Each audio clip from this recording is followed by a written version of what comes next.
Welcome everyone to New York City. Today we're going to explore more of Midtown Manhattan, but not for your usual Christmas routes. We're going to see the bar where How I Met Your Mother took place, and also the famous location of the Soup Man from Seinfeld.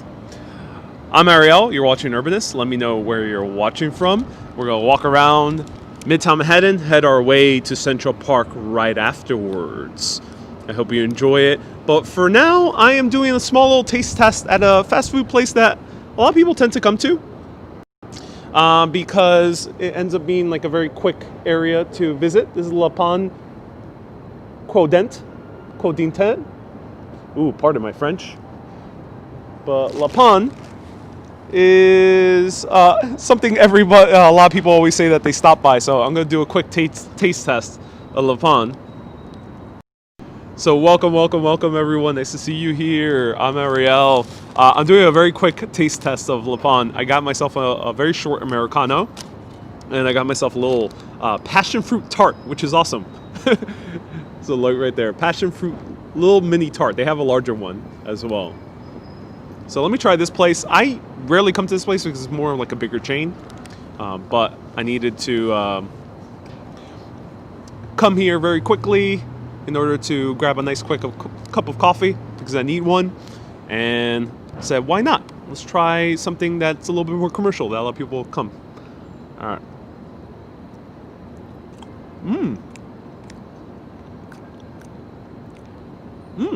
Well, that was a very kind of very strong passion fruit flavor. No, that's very good. That's a very, very good passion fruit. Hey Shields, nice to see you here. The cake is nice and soft. Kind of more on the moister side. Oh. Really good cake, actually. You know,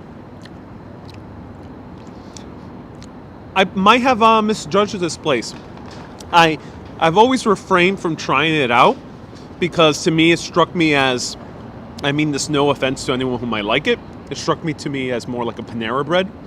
Panera Bread doesn't sell the best quality stuff, but it's actually better than Panera Bread. I like it. Let me try the coffee. So I got a very short Americano, and I was compelled to order a cup of coffee because they have these huge espresso machines. It did not look like the cheap espresso machines you might find in more other fast food places like Panera Bread. I'm picking up Panera Bread because it's the closest comparison. The coffee, wow, it's actually really good. Yeah, good coffee. I'm drinking this all in one gulp. All right, I actually recommend this place.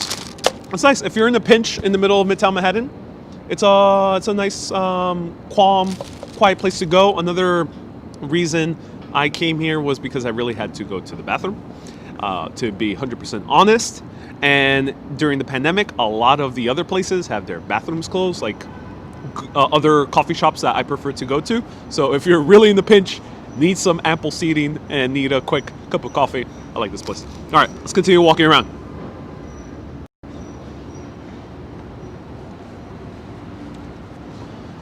So let me know where you're watching from. I'm going to put on my mask, and we're going to... Hey, World Peas is covering the cup of coffee. Oh, thank you so much, man. I appreciate it, World Peas. World Peas is a legend for covering this cup of coffee.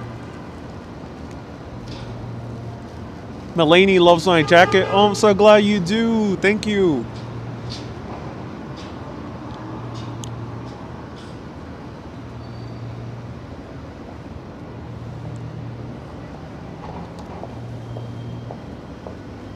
Gary, nice to see you here. Hello, Anna. Nice to see you here too.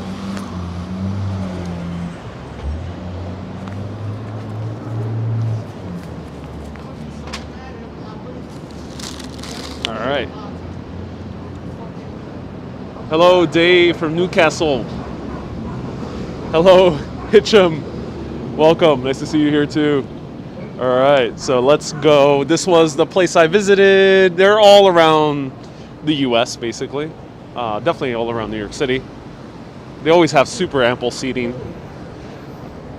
So let me throw this away.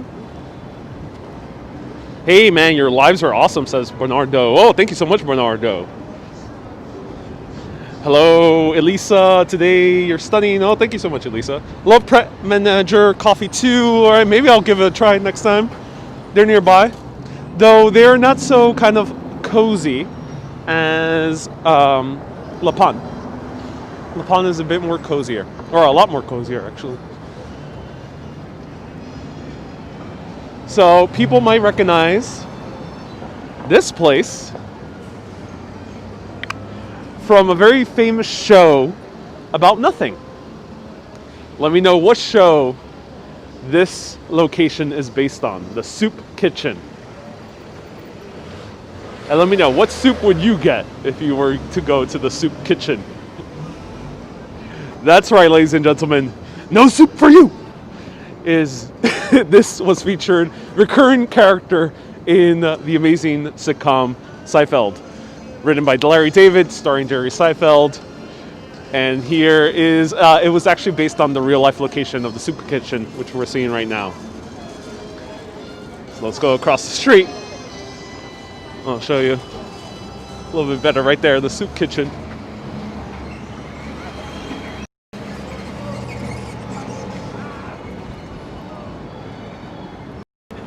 The jambalaya is awesome. Okay, that's good to hear. I never actually tried the Soup Kitchen, but it's a very funny recurring character in Seinfeld where Jerry and the other characters are terrified of the soup Nazi, and Jerry just orders it very cautiously, like, a jambalaya, please, and just moves.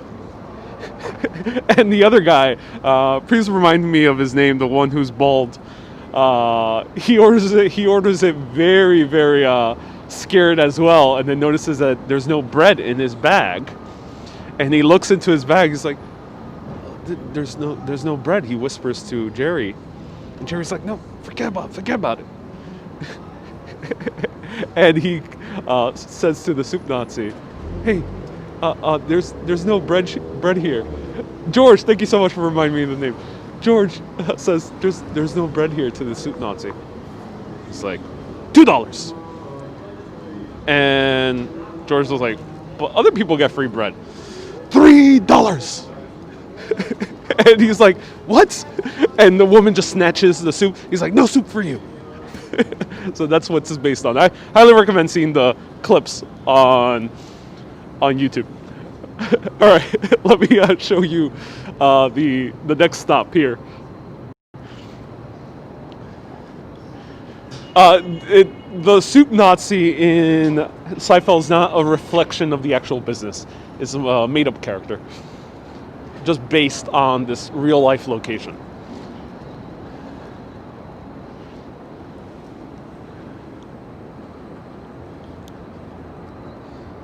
So, have you guys met Ted? Let me know. What bar is this from? I should do a segment on Mrs. Maisel, says Munam. Yeah, maybe I'll walk through the Greenwich Village again and point out the Mrs. Maisel spots. It's heavily featured along Greenwich Village. Hey, Michelle, you sent me a PayPal donation. Thank you so much, Michelle. I saw that. I really do appreciate your PayPal donation. Thank you so much. So where is this from? And have you guys met Ted? This, of course, is from the famous sitcom How I Met Your Mother. Yep, that's right, Walken. Glad you know about it. How I Met Your Mother. Great series. Absolutely love the character Barney. One of the most hilarious first pilot episodes I've ever seen in my life. And this is based on the real life pub. The two creators were contemplating on what to make in New York City. And in TV. And they thought to themselves, hey, let's just make a show about our friends and the stupid stuff we did here in New York City. And thus they chose McGee's Pub as their main inspiration point, where they actually hung out with their friends and did stupid stuff. And thus birthed the show that everyone knows.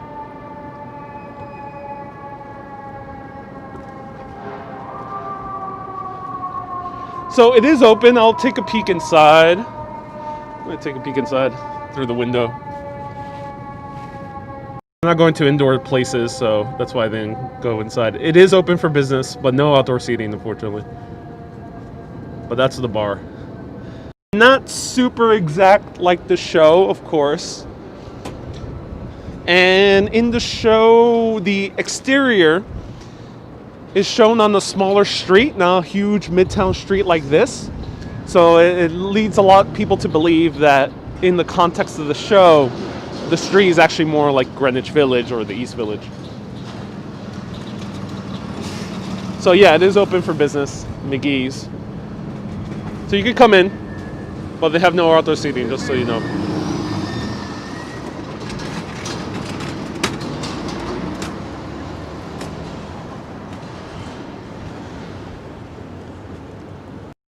So I've actually been posting a lot of videos on TikTok, and the most common type of video I make on TikTok is about architecture and its history. And because I have black hair, a lot of people call me Ted Mosby on that app, which I find very hilarious. So let me know, do you guys think I look like Ted Mosby right over here in the center? Let me know in the comments as I adjust my mask, and we'll walk to Central Park. Do I look like Ted Mosby? That's the first, like, I've received so many comments on that on TikTok. Uh-oh. Sorry.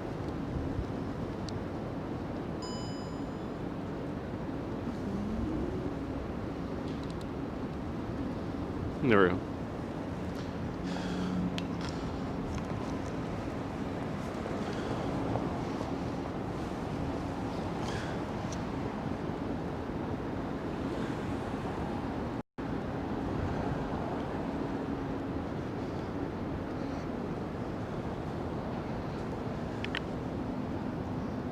Very cold here today in New York, says Janice, upstate New York. Yeah, it's cold here today as well. It says 45 degrees, but it feels more like 30. I was about to bring a heavier jacket, and I should have. You are unique. Thank you. I appreciate that, Irene. Morning, Deanne. Is your camera upside down? It was for a while. I had a small little technical glitch with the gimbal. Hey friend, nice to see you here. Good afternoon, Deanne. Hello, Natalia.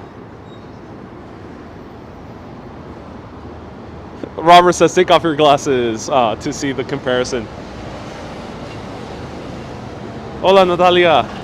You always do a great job. So entertaining, says Sue. I'm so glad, Sue.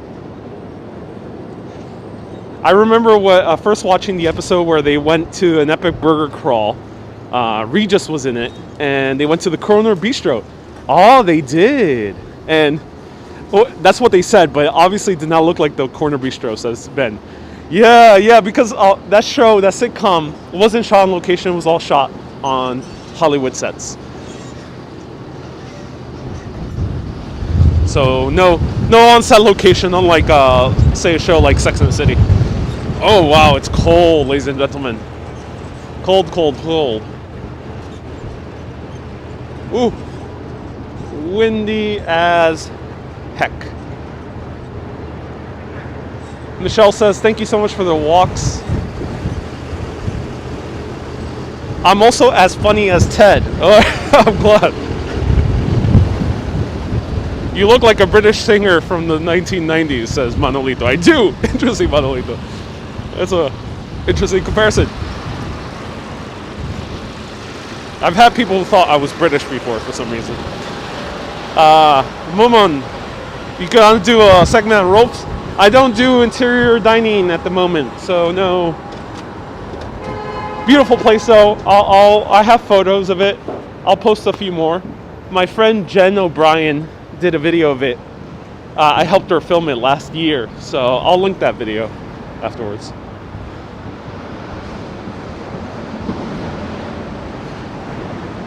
What was the outcome of the harsh wind called Bora? Ooh, Lisa, I'm not entirely sure. El Jefe, you're awesome, man. Keep up good content. Thank you, El Jefe. Love your name. El Jefe. Gabby, 13 minutes late, but we'll catch up with the whole stream. Yeah, sorry I was a little bit late.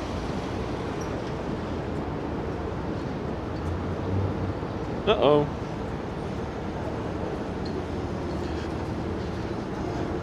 Probably 36 or so in New York. Yeah, it's cold. Cold in New York City.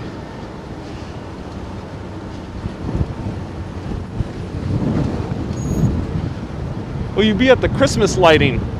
That I'm not entirely sure. It's way colder than I expected. And I don't have any place to go inside. So I'm not entirely sure. To wait for the lighting ceremony at 9:45. It's tough, you know, with the pandemic. It's tough to kind of linger in the city for a while. Nordstorm, yeah, Wayne, that's Nordstorm. Well, you've been getting gifts this holiday season. Yeah, Adam, I already started buying gifts for friends and family.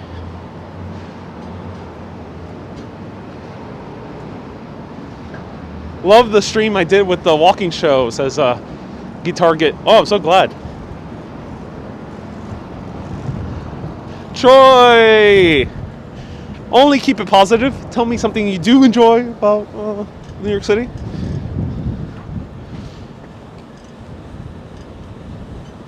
I really appreciate these walks. I thought you were British too, says Michelle. Hey. Can I get this? The same stick. What is the name? The brand? Yeah, you go on Amazon and search DJI Osmo. How? DJI. DJI? Yeah, DJI. And then Osmo. OSMO. SMO. Oh, yeah, you'll find it there. Yeah, it's how also. Much is it? It's only like $99 now. Oh, you also find it in Best Buy. Stabilized because I see it's It is, yeah. Yeah. Oh my god. Awesome. Have a good day. So someone just asked me for what's the stabilizer that I'm using.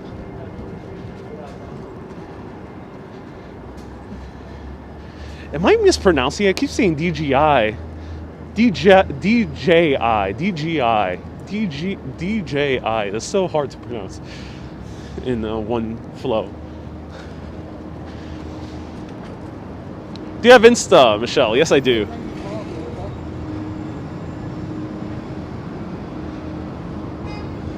Urbanist Live.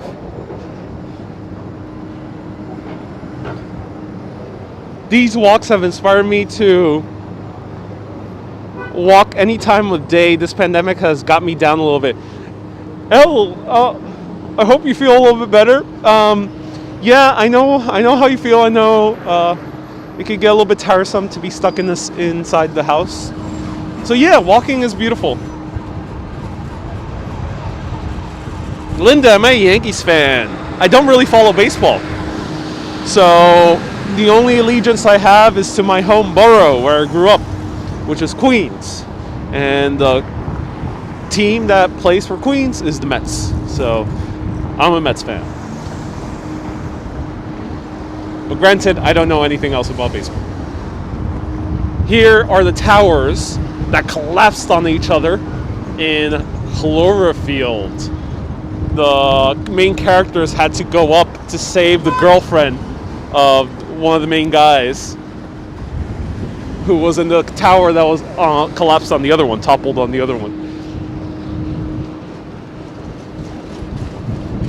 Wayne says, let's go, Mets. Yeah, dude, Wayne. All right, let's see how the Christmas lights are here in the mall, and then we'll go into Central Park. Columbus Circle, where they shot Taxi Driver. Oh, good question. What scene was Taxi Driver in Columbus Circle. Thank you for streaming live, says the Dark Knight. Yeah, my pleasure, Dark Knight.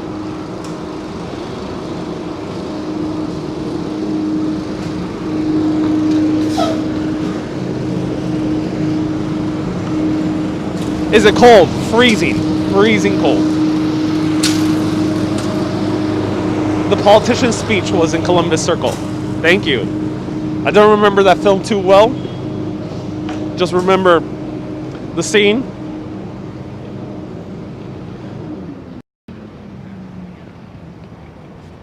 You talking to me? If you're not talking to me, who are you talking to? That's the only scene I really remember from that film.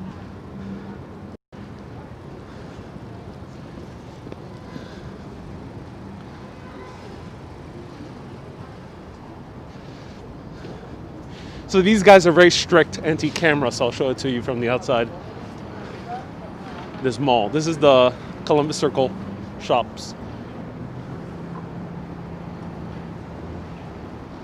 How old is Columbus Circle? Well, the name Columbus comes from the Italian American associations that pitched in to build a huge statue of Columbus Circle. From their perspective, it was an Italian hero that Americans could relate to. So they put a statue here around, I think it was like 1898, somewhere around there, late 1800s. But the circle was here before. It was actually filled with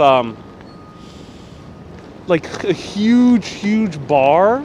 I forgot the name, but there was a huge bar around over here where a lot of kind of, I forgot the story, but there was a huge bar over here. Look at my older videos. I actually covered it. Search Columbus Circle Urbanist. Free advertising. Why strict? No. I don't know. It's a good question.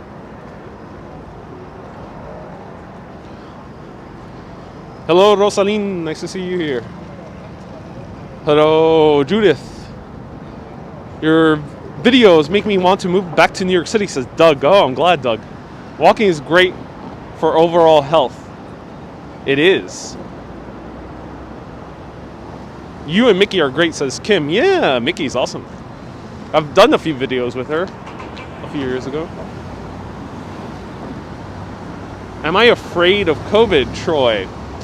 Afraid might not be the best word. I am proactively cautious.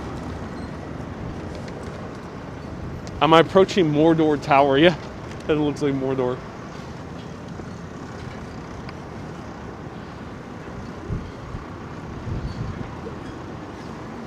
Hello, Daniela from Argentina. Bienvenidos. Puedes preguntarme cualquier cosa que quieres en español. El jefe, I'm doing all the walking for you. Hello, Pedro from Barcelona. Bienvenidos. Para todos los latinoamericanos y españoles, puede preguntarme cualquier cosa en español. También puede preguntarme en portugués, más seguro lo puedo leer. Rosalind, you got your top fan back. So someone wanted to see, sorry, they messaged me, they wanted to see the food trucks, or food cars.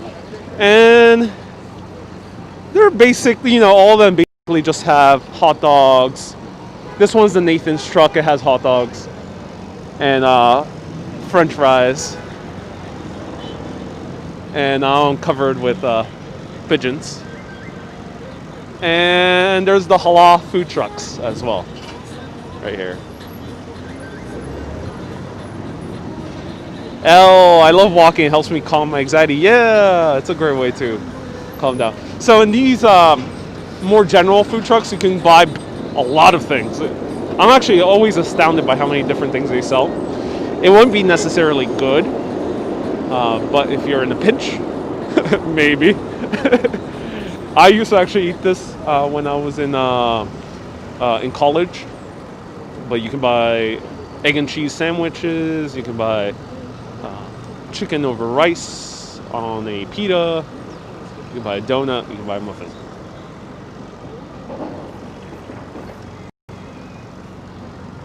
and pigeons.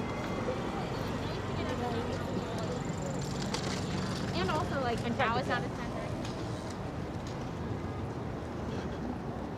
I stick with halal when I'm in a pinch, and there's some great halal places. The best one I recommend is called Halal Guys on 53rd Street and 6th Avenue. The pigeons are looking for something to eat. They are, and they're coming right towards us. So cool. Whoa. Someone took out a manhole cover and just left it here to rot.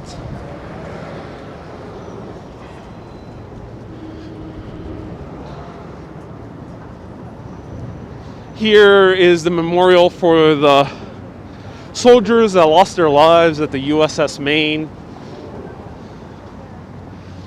Latin America, not Latin America, Spain was wrongly accused for quote-unquote destroying the USS Maine, while it was actually an accident.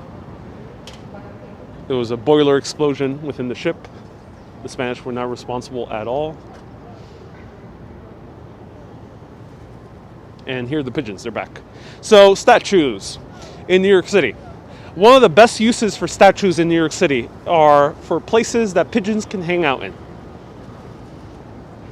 That's one of the main purposes for a statue. And they're all coming here. For some reason, I am attracting all these pigeons, ladies and gentlemen. I have become the keeper of the pigeons. Fly, my young ones. Fly. Be free, my young ones.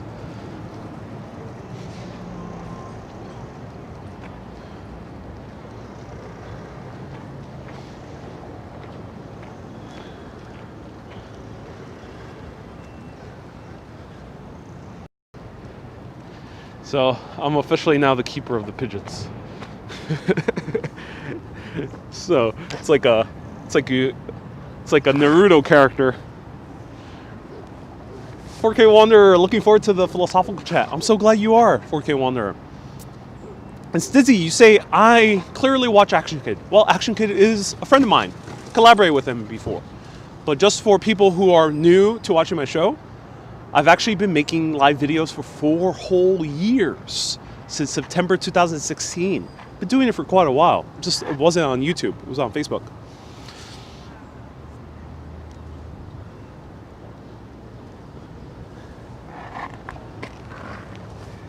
Alright. I'm having fog problems because it's a very cold and humid day. Are you guys ready to go into Central Park? Let me know in the comments.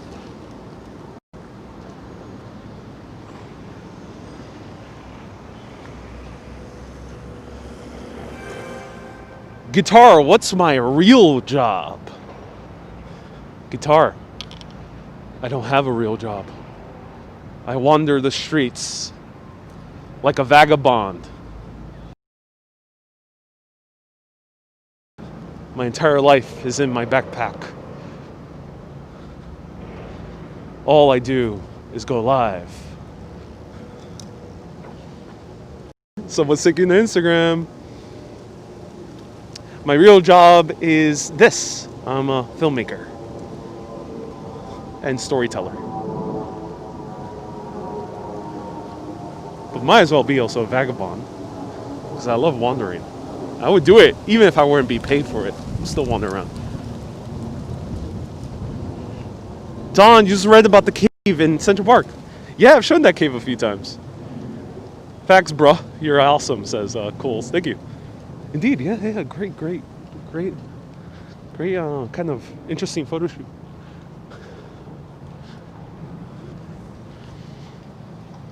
Dutch Moz, welcome, man. Nice to see you here. All right, ladies and gentlemen, where do you guys want to go? Let me know in the comments. What do you want to see? Here's a horse. A A horse, a kingdom for my horse. Let me know who I'm quoting. Let me zoom in. Susan says I'm a pro. Oh yeah, Susan. Thank you.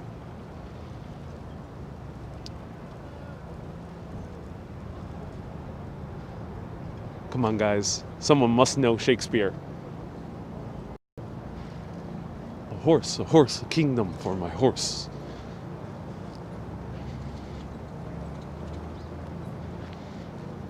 Looks sunny and gorgeous. It's not so sunny, but it is indeed gorgeous.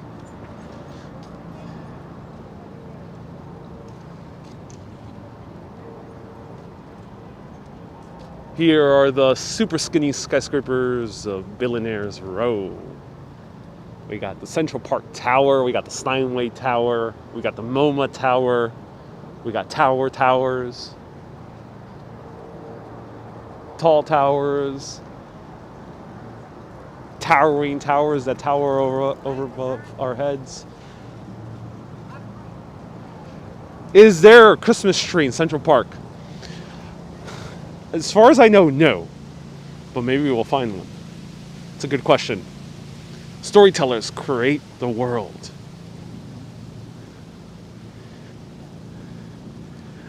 Thago says, your real job taking people to these awesome strolls around New York, filling up them with positive energy. I love that job description. Thank you so much, Thago.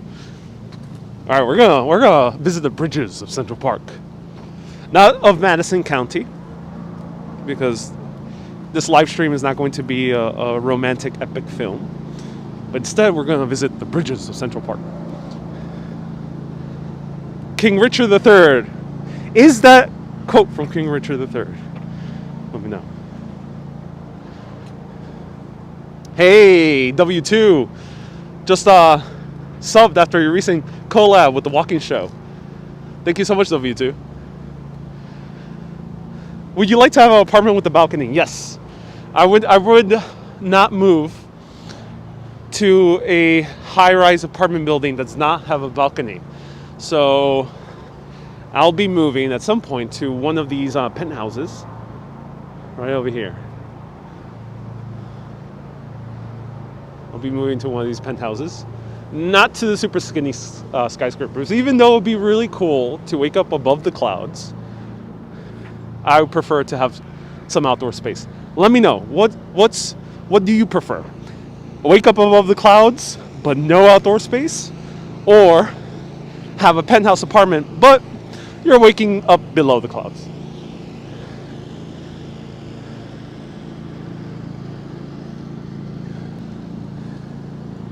So here's one of the 45 bridges of Central Park, and a pathway that leads nowhere.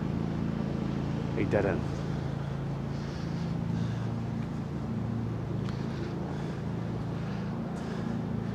Wesley says below the clouds. Kay prefers to have outdoor space. Cool one's above the clouds. You're quoting King Richard III after his horse died. Thank you, Janice. Yes. I'm so glad people know their Shakespeare. Bow Bridge from Spider-Man, Cafe Society. That's a little bit further down. This one looks similar. It's not, I don't think it is. Is it cast iron? I don't think it's cast iron. It's a different type of iron. Might be wrought iron. But it looks similar. But the Bow Bridge is a more extravagant. I wonder how many films were filmed in Central Park. A whole lot of them. A whole lot. Do you guys want to see the oldest rock in New York? I think you guys do. Like, we talk about architecture, we talk about history, and we talk about geology. Yeah, science. Let's talk about science, ladies and gentlemen. I know some of you guys are really excited for this. I know you're at the edge of your seats. You're like, Urbanist, tell us about rocks, please. I want to know about rock. Well, I'll tell you about rock. And no, he ain't cooking anything. Because this rock doesn't cook. This rock ain't in movies. This rock is in Central Park. 305 films. Thank you so much for letting us know. 305 films. Wow. So this is Rat Rock. Not quite the most pleasant name, so Central Park has renamed it to Umpire Rock. Looks more like lava. Good observation. I like that observation.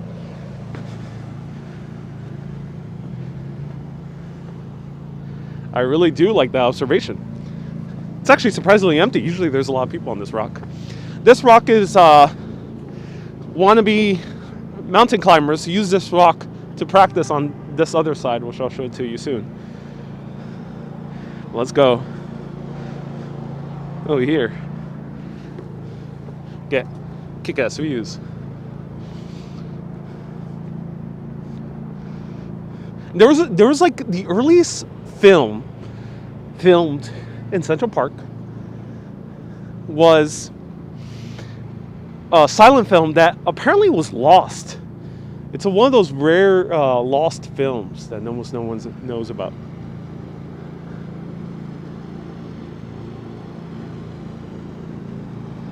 So, in one of these buildings, Lady Gaga owns the penthouse.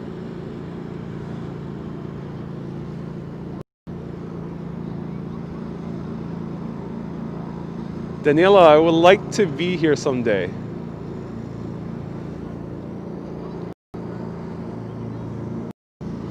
Alright, so Central Park is very empty, so I'm going to keep my mask off.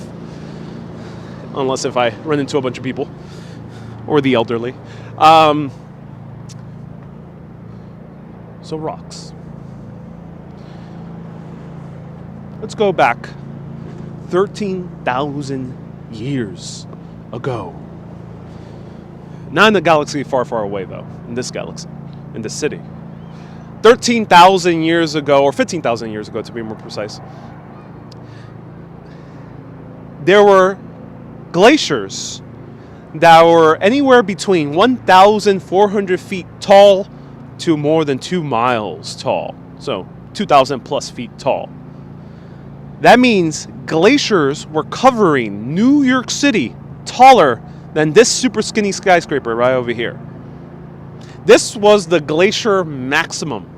So it was the very kind of like end of the huge glaciers that covered North America 13,000 years ago.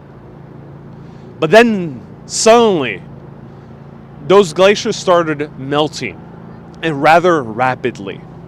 No one knows exactly for sure why, and no one knows exactly how quick it melted, but they do know that it was way faster than glaciers naturally melt. This is a period of geological history called the Younger Dryas. However, as these ice sheets started melting rapidly, imagine glaciers taller than this building started melting crazy quickly. Huge boulders from Canada started flowing down these ice sheets. Water started passing through them. Tons, hundreds of tons, thousands of tons of gallons of water. And we still see the evidence of that water and those boulders here in New York City. You see these lines right over here? See this line?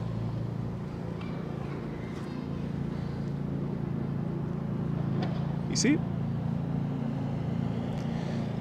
These lines are the lines of the melting glaciers, carving out these boulders. This is part of the Manhattan schist.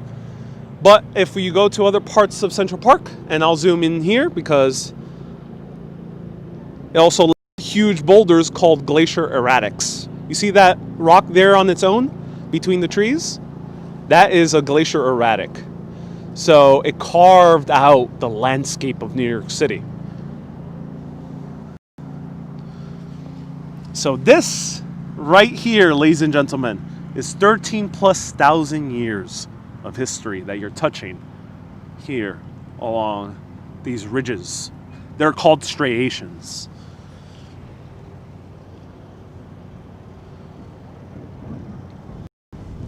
Now, if you have these gigantic glaciers, what happens? A lot of the middle point of these glaciers is the heaviest.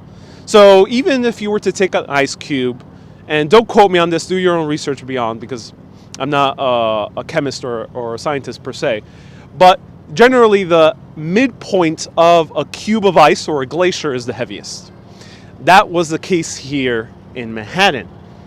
The heaviest point of the glaciers were actually in the middle of the island of Manhattan. That leads to why this area, the middle parts of Manhattan, were the worst areas to build any type of structure, because they are called terminal moraines or glacial moraines. They're the most softest, kind of more porous part of the land. And that's why Central Park is located in this area of the land, because it wasn't really that good for construction, and thus it was way better to utilize it as a park. Same thing with Union Square, same thing with Madison Square, same thing with Washington Square as well. All part of that kind of glacier moraine that left a scar in the middle of Manhattan Island. So it's kind of crazy to think about. Now, why did these glaciers melt so quickly? Why did we lose 2 miles of ice? No one knows for sure. But one of my favorite theories, and of course this is a theory, is from the journalist and author Graham Hancock, who proposes, along with an amateur geologist by the name of Randall Carson, who proposes that a meteorite actually hit the North Atlantic ice shelf. So we don't have a huge crater because it was 2 miles of ice. What ended up happening instead is just end up rapidly melting the ice. Check it out. There's a really cool book called Magician of the Gods. So let's continue walking around. And also you get kick-ass views.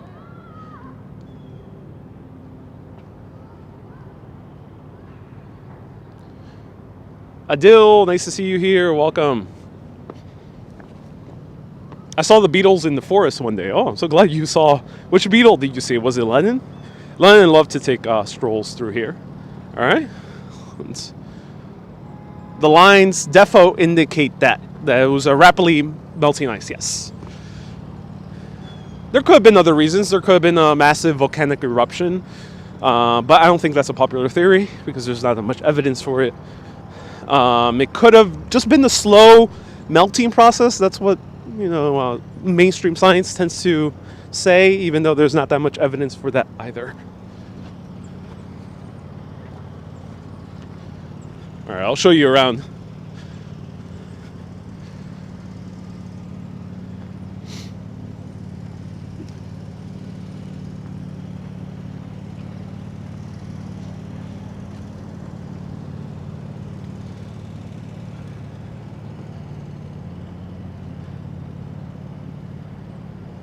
This is the bedrock of New York City? Yes, Elisa, great question. This is Manhattan schist. It's exposed.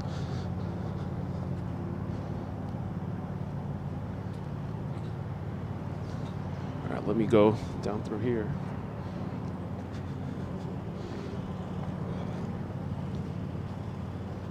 Is this rock only in Central Park or was it all around Manhattan? This is exposed schist. Schist is like the bedrock. It's the rock that's underneath a piece of land. So you'll see this schist. This schist is all around the island of Manhattan, and hence that's why we can build very tall skyscrapers with ease, as opposed to maybe like a city like London, which is a little bit more difficult. But you also see glacier erratics, which I pointed out earlier, which are just boulders that came flowing down from Canada. All right, so here I'll show you where they do rock climbing. Same as the coast of Maine. Yes, the entire coast of the U.S. was shaped by this melting glaciers, especially the eastern coast. Hey, good morning. I had a question for you about the abandoned City Hall station, says Lori. Caught on video. Have you taken a tour? Looks very interesting. I haven't taken a tour yet. I really want to do at some point. My friend Jennifer O'Brien filmed the inside, which is nice. But I've been unable to get official permission to do a live stream, unfortunately. So here, for some reason, it's chalky. Maybe it was because of the mountain climbers. But rock climbers come over here and practice. So that might be why it's a bit chalky. Squirrel, yeah.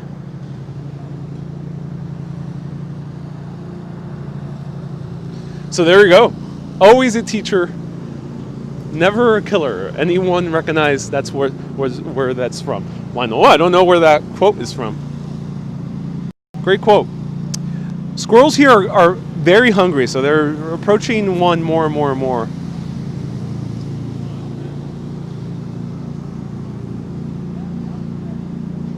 Hey, from Japan, Kurihara. Is that Kurihara? Pardon, because sometimes I can't memorize the kanji too well.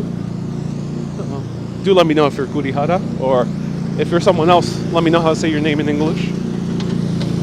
This could be a glacier erotic, maybe. Alright. Any chipmunks? Not here. Chipmunks are more in Prospect Park in Brooklyn. You'll see a lot of chipmunks there. Not here, though. It is Kurihara. Oh, thank you so much. Yeah, Kurihara. How's it going? I have a few Japanese people tuning in, so thank you for reminding me of your names in English. Hello, Moonlight from Russia. Nice to see you here. Hello, Ramon from Barcelona. So I think I missed some great comments. Ooh, Eddie. Eddie, giving a super chat. Thank you so much, Eddie. And 4K Wanderer earlier gave an amazing super chat. Thank you so much, Colin. I appreciate it for the super chat, along with Eddie. I appreciate you guys. Let me know if you guys heard of Graham Hancock, which I mentioned. He talks a lot about how the glacier is rapidly melted. I'm curious who has read his work or seen his lectures. One of my favorite lecturers I've ever seen. Were these rocks in the Palisades? Yes.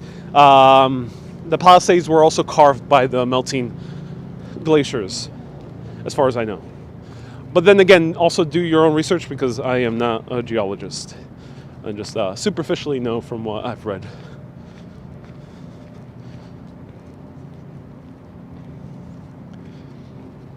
The gardener reminds me that I must mow my grass, says Lisa. Oh yeah. All right. Let me just show you more of the bridges of Central Park.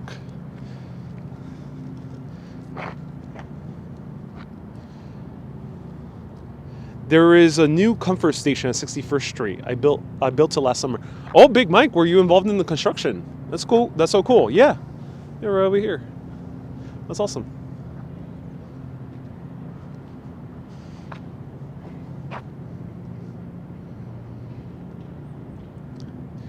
Doug, I'm curious, what is your single most favorite thing about New York City?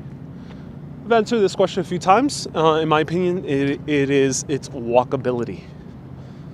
Walkability.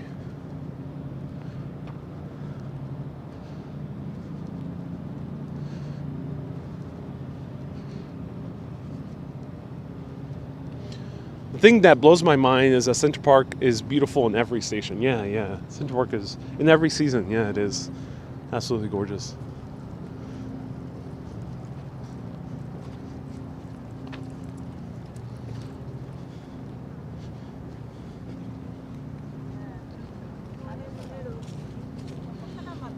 I could spend all day in that park, says Philo. Oh, I'm so glad.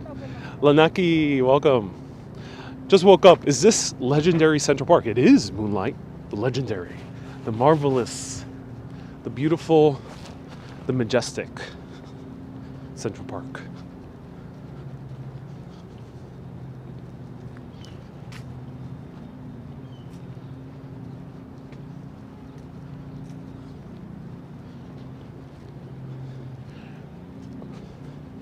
Hello de Rincón, bienvenidos Héctor, gracias por mirando. All right, a lot of people here today, so I'm gonna put on my mask again. So do you think John Lennon could walk here without being bothered? He himself directly recounted that he would walk around without being bothered. So if you listen to his interviews, he did like one very long interview with BBC, and then he did another interview with a New York City radio station, and he himself recounted in those interviews that he enjoyed walking through Central Park because he felt that no one bothered him. People said hello, maybe someone asked for his autograph, but they would just generally leave him be.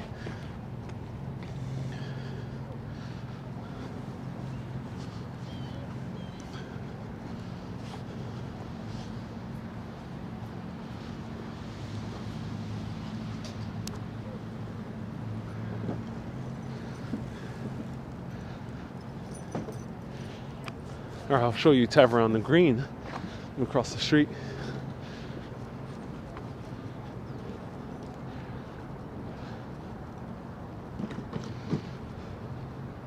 That's why John loved New York, says Dutch Moss. Yeah, because he felt much more calmer here than he did in the UK.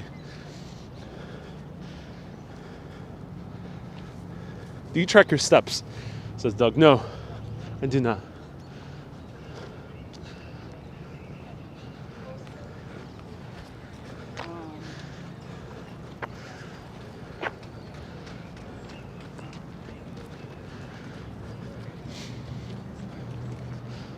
Show you Tavern on the Green.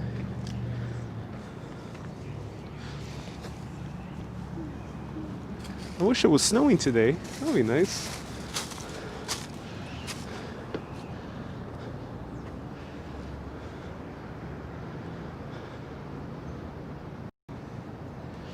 Did the tavern reopen? No, unfortunately not.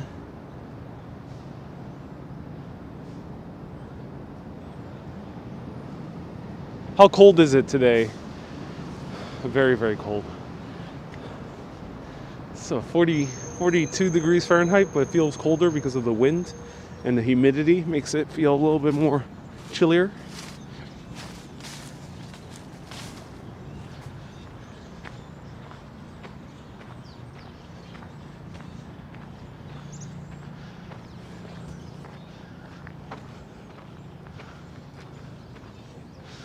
W2 says, no, don't speak of snow. Let me know, who wants snow, who doesn't want snow? Let me know in the comments here in New York City.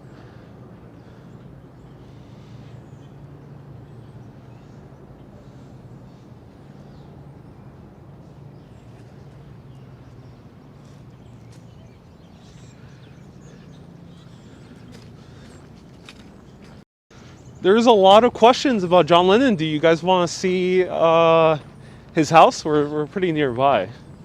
Do you want to see his Strawberry Fields Memorial? Let me know.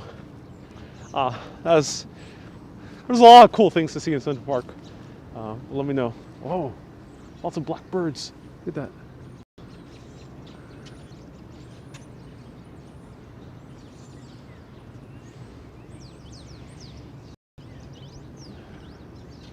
Dawn, you had 18 inches of snow. Wow. What are these? We saw them last time.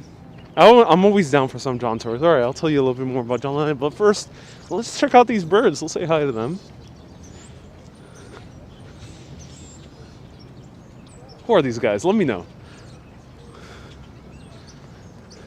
Wow, beautiful. They have this like kind of purplish tint. Oh, they're very shy. They started moving away as soon as I got a little bit closer.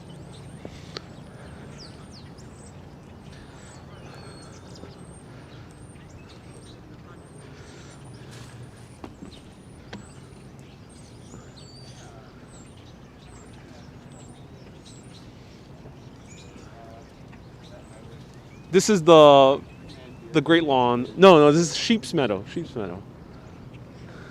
Starlings, says Teresa. Are they starlings? Let me zoom in. Yeah, they kind of look like them.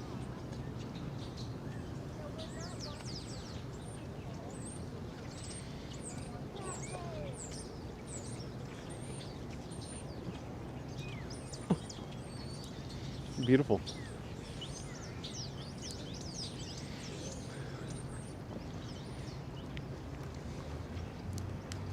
Ariel is today Snow White.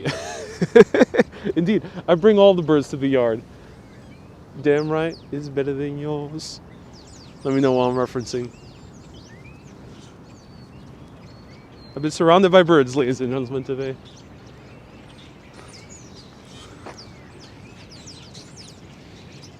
Remember, the birds are going to get you only if I'm in the Alfred Hitchcock movie, which luckily this is not one of them.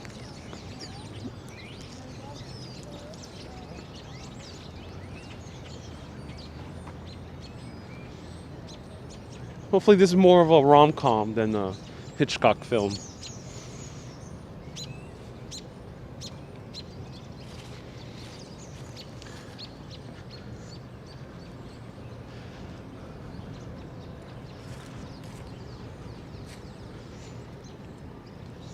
What time is it in New York?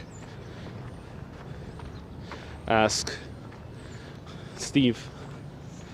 Great question, Steve. It's about 2 p.m. Ariel, would you know how many subway stations might be abandoned in New York? I think there's maybe about, I think it's less than 10. I think between 5 and 10 stations. I think that's the amount of abandoned stations. City Hall, 18th Street on the ACE line. There is a portion of the Chambers Street, not the Chambers Street, the Chambers Street station, a portion of it is abandoned. Hoyt Schermerhorn has a part that's abandoned, so that makes 4. So let me know if there are any other abandoned stations.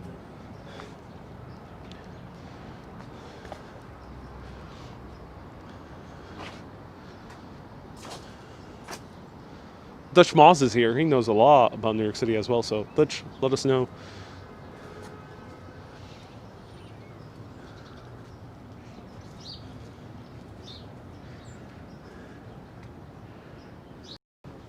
So this is where John Lennon had his 38th and 39th birthday, if I recall correctly. Also celebrating Sean Lennon's birthday, because they had the same birthday. Just kind of crazy to think about. The reason he celebrated here was because one of his neighbors at the Dakota, which we're going to see a little bit later, was the owner of Tavern on the Green. So yeah, you could just imagine John Lennon celebrating the birthday of his baby boy. You could just imagine that.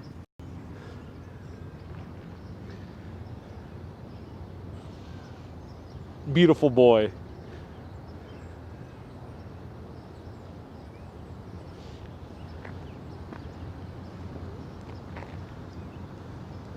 You went through the famous cherry tree. Oh, interesting. It says Amir. Amir. And before the restaurant, that's where the sheep lived. Yeah, thank you so much for letting us know. Dutch, yep. That's where the sheep lived. But in the Depression, the 1930s, sheep used to roam around all the way until the 1930s. But a lot of men started going homeless because of the Great Depression and the stock market crash. They started setting up shacks over here in Sheep's Meadow, and they started eating the sheep. And no more sheep. That's what happens when you start eating the animals inside a beautiful park. They tend to go away. Hey, Carlos, saludos, bienvenidos. How many languages do you speak, Doug? Only English and Spanish. But I know how to say hello in many other languages. Cynthia, it's cold. Please don't stop. Get a coffee on me. I'm a bit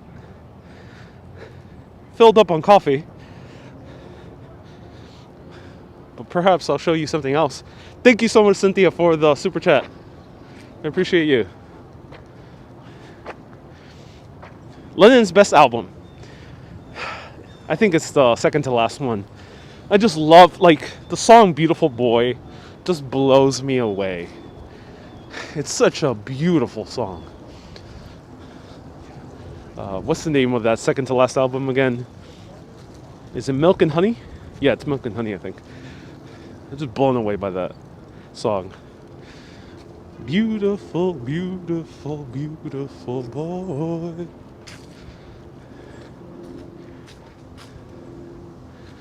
Bench testing time. All these benches are pretty much the same. But if we will find a more unique bench, I will sit down and I will test it. Your name so looks like the Ariel, the Little Mermaid. Yes, it's the same spelling. But Ariel in Spanish is pronounced Ariel. And when you say Ariel, it's very masculine. And that's why in Spanish and other Romance languages, Ariel is strictly a masculine name.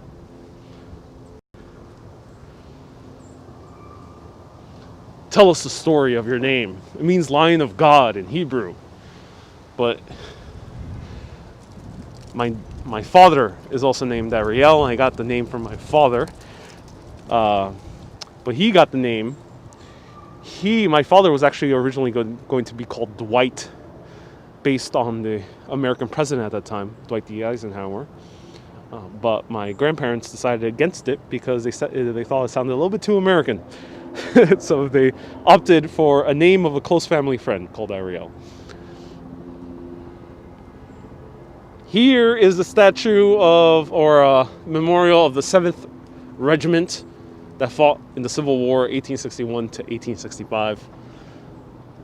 Pro patria et gloria, for patriotism and glory. So am I Ariel Jr.? No, I'm Ariel the Second. Ariel the Second. That's my official designation that I gave to myself. I don't go by Junior. It's the second. Mick says, tear it down. No, Mick. It's of a Union Army. Civil War time, says Gurihara. Yeah, there's a lot of memorials for the Civil War here in New York City.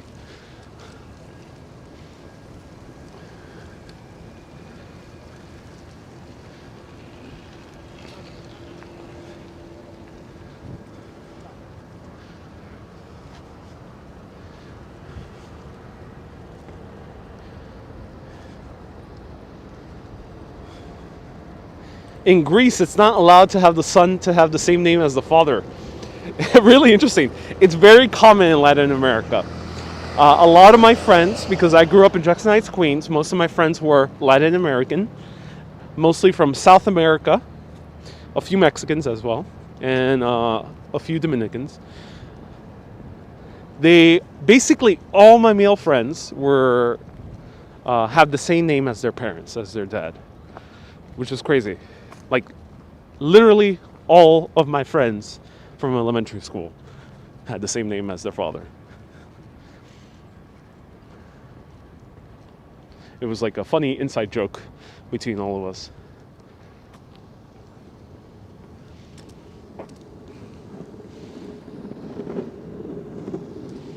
Hey, RR has a pro tip. You can fold tissue paper and place it under the top part of your mask to prevent it from fogging.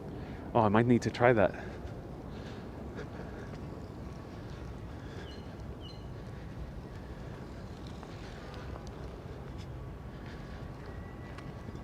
In the UK, the middle name is more normal to have as a middle name. Interesting.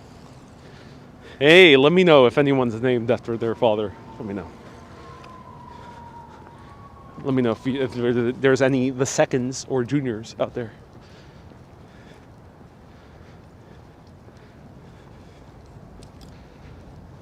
If you put the mask close to your eyes, I'm doing it. It's almost so close to my eyes I could barely see. Hey, Cynthia, you saw Julian Lennon's concert a few years ago. Oh, so cool. That's glad. How was he? I heard he's an amazing musician. I'm surprised Julian never got really famous because, like, ever since he was young in the 1980s, people have said that he definitely had the gifts from his father.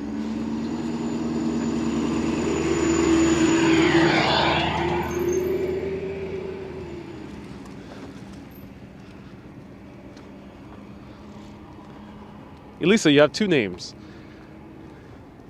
Let's not talk about politics, even if it's Greek politics. So feel free to ask anything about history, food, culture, New York City, travel, horses, trees, rocks. Here's Daniel Webster. Liberty and union, now and forever, one and inseparable. Another man of the union. Julian is great. He hated being compared to John, though. Yeah, I can imagine. All right, let me show you the views of the pond.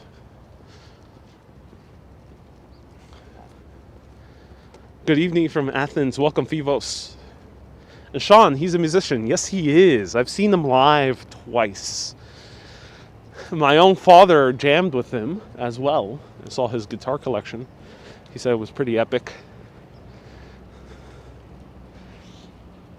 So, yeah, Sean is known for doing a lot of concerts in New York.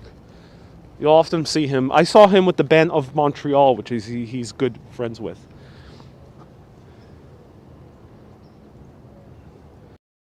Daniel Webster advocated for the unions to stay together. Oh, thank you so much, Dutch Moz, for clarifying. Hey, Ariel, have you ever thought of doing a tour of Woody Allen's New York sites? Maybe. I'll look into it. Let me know what other movies. I've seen Annie Hall, and I've seen Manhattan. Manhattan, it's an odd movie. Beautifully shot, though. I love Annie Hall. Let me know, what other movies should I consider watching for a Woody Allen movie tour? Or am I a musician, too? The only thing I can do is whistle. I'm a mean whistler. I can also play the triangle. I'm a mean triangle player. You get me on triangle, oh, it's over. It's over, ladies and gentlemen. You get me on the triangle. Is the food in Flushing good? Asks New Jersey Walks. Yes, it is. Watch my food tour with Action Kid. You can find it here on YouTube and also on Facebook. It was about like a month or so ago. Really cool tour. Triangle of Bermudas, says Elisa. Oh, is that one of Woody Allen's films? He's a strange man. Yeah, he lived around here as well. I think he lived on either the El Dorado or the San Remo. I think he lived in one of these buildings. I need a before movie in Manhattan. Need to see Jesse and Celine walking New York. Yeah, Manolito, that is a great reference.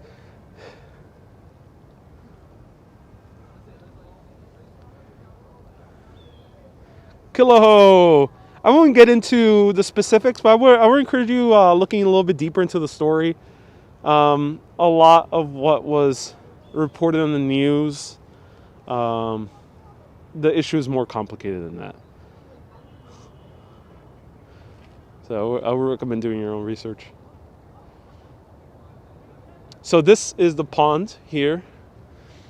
And there is these ducks that were referenced in the book Catcher in the Rye, which in my opinion was not that good of a book because it's depressing as hell.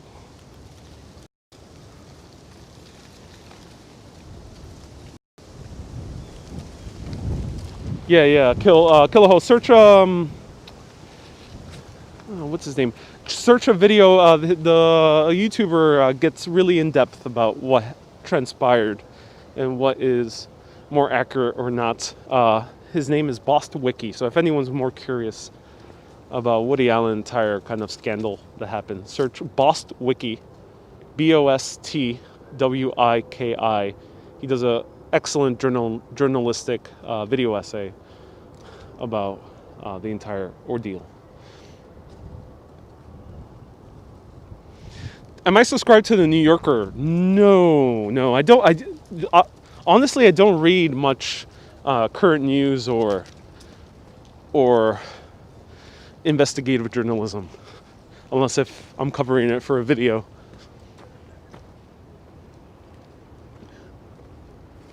Kathy says, I'll certainly avoid that book. Yeah, if Catcher in the Rye is a book that centers under very nihilistic ideals. Have you ever been to Ellen's Stardust Diner? Never inside, no. Moonlight says, Ariel, I love you. Oh, I'm so glad you're enjoying this Moonlight.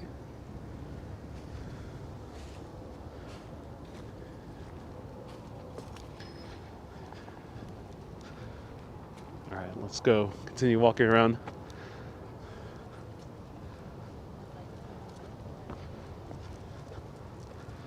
Did I ever experience Shakespeare in the Park? I wish I did. How many miles do I walk every day? I'm not entirely sure. Last time I tracked, which was about 3 years ago, it was between 4 and 10 miles a day. Mag says, I agree, Catcher in the Rye was a pretty boring book.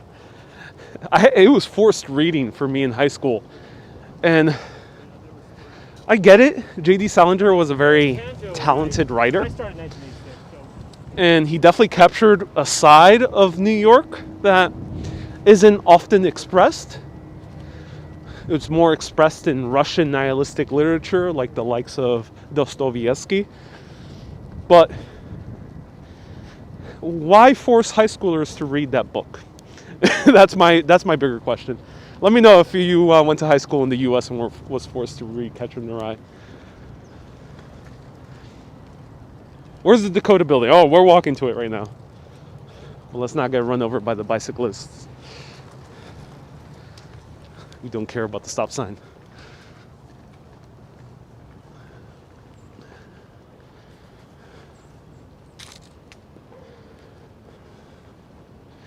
I saw As Good as It Gets. Had to wait almost 3 hours in line to get a free ticket. Oh, interesting.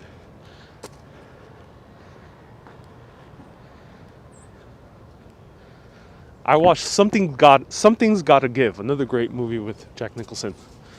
Not in New York, though. It takes place in LA.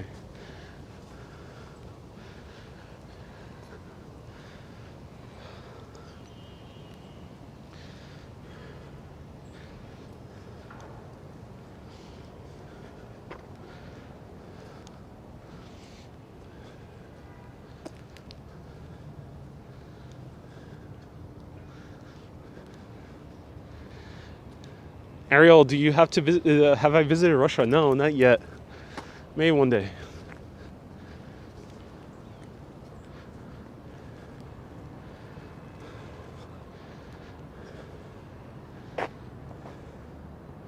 Hey, Mick says a guy was doing a live stream of the stores in the city and the Windows displays, and they were not in 3D, 4K, or something. They were beautiful. Oh, I'm so glad.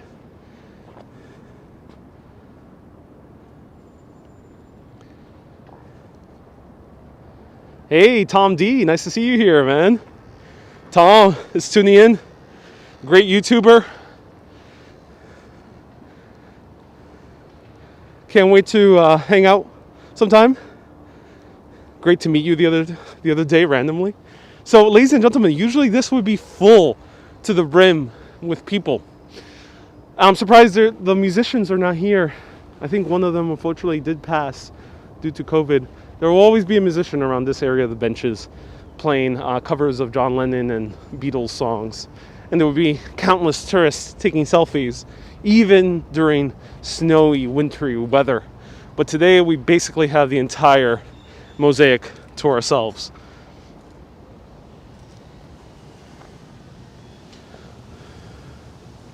So this is the imagined mosaic in honor of John Lennon, his life, his career, the inspiration he gave to countless of people around the world, to his beautiful boy, Julian and Sean.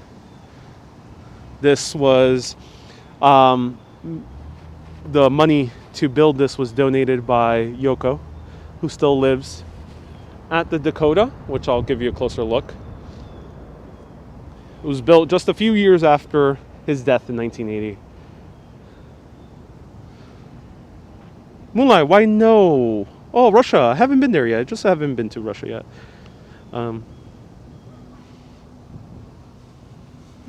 So it's named after his famous song. Now the mosaic is actually made out of pieces or the same mosaic, same type of mosaic patterns that were done in Pompeii. So if you see my video in Pompeii, I showed a few kind of flooring. This is in the same style of Pompeii.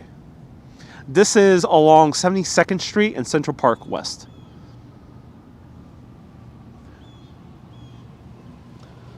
I wonder if Yoko goes here. Great question. And this is named Strawberry Fields, this section. Named after the song, Strawberry Fields Are Forever. Over here.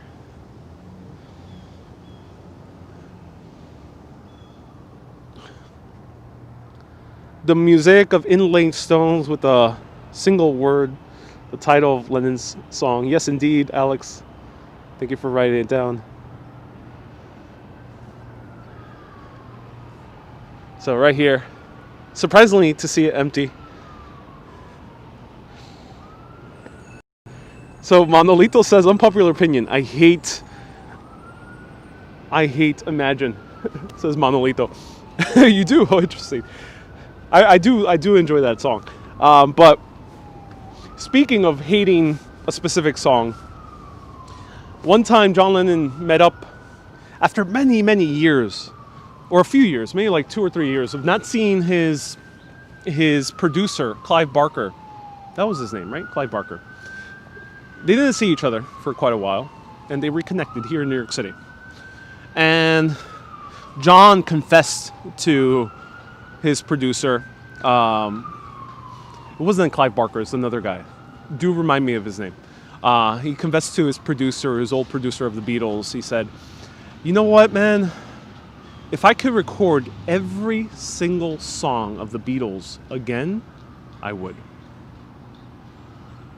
And he was surprised.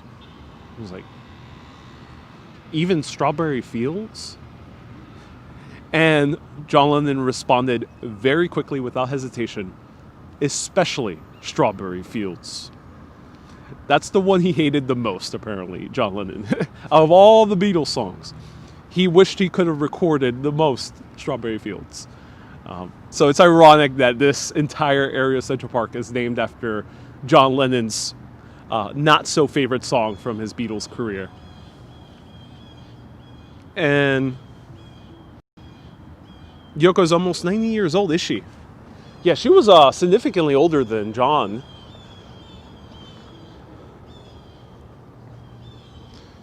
It's right here. Sad to see it empty, you know, and sad to not even see the musicians. Like, literally for decades, there has been a musician here playing a cover of John Lennon or the Beatles. And for the first day, I've been here in blizzards. I've been here in rainstorms. I've been here in global apocalypses. And this is the first time I have not seen a musician here busking songs of John Lennon. Times are a-changing.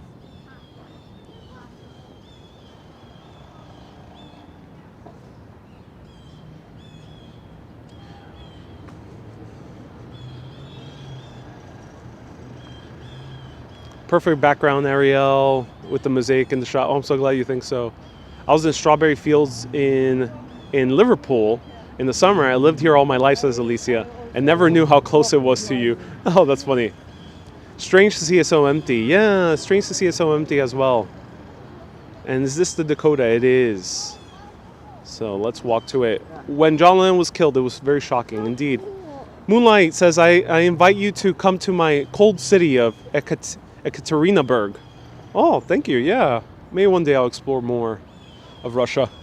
Definitely one of my favorite YouTube channels, Bold and Bankrupt, makes me more curious about the Great North.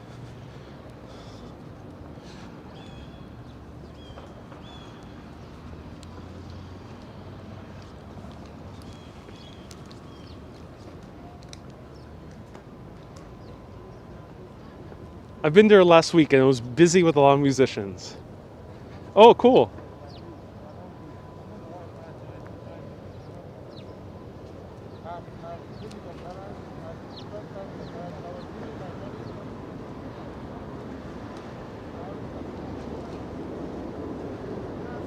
I'm glad a lot of people know about Bold and Bankrupt. Yeah, he's a big inspiration.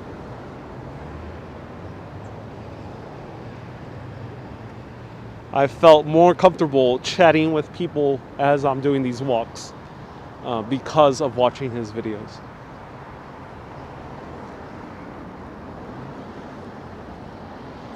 So here is the Dakota. Why is it called the Dakota? Asks Relentless. Well, when it was initially built in the 1870s, this area of New York City was desolate. There was not much here. Most of the elevated railroad tracks were, there was a 6th Avenue L, but they were mostly on the other side of Manhattan. So this was so far up north for many New Yorkers, especially the high, rich class New Yorkers, that they said it was so north it might as well be in the Dakotas, referring to the state in the U.S. called North and South Dakota, which are very far up north and very snowy, especially in North Dakota. Do you like Ezra Conan? Yes, I love Vampire Weekend. Don't know too much of his solo stuff, but I do love Vampire Weekend. Great question. I highly recommend people who want some great classic New York City songs that are more modern, written in the 2000s. Vampire Weekend is one of the best, I would say, New York vibe albums made in the past 20 years.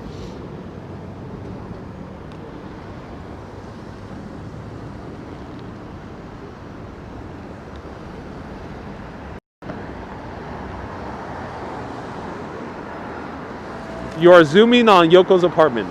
Indeed I am.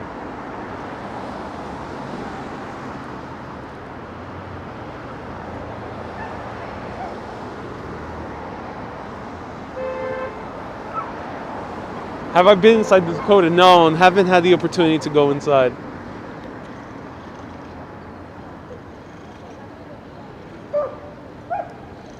Maybe one day I'll ask Yoko to let me in. Let me know if you want to see a live stream, special live stream featuring Yoko and Sean for a tour of their apartment. So let's cross the street. Do they live in the penthouse? I don't think so. I think they own I think 2 floors, but I'm not entirely sure.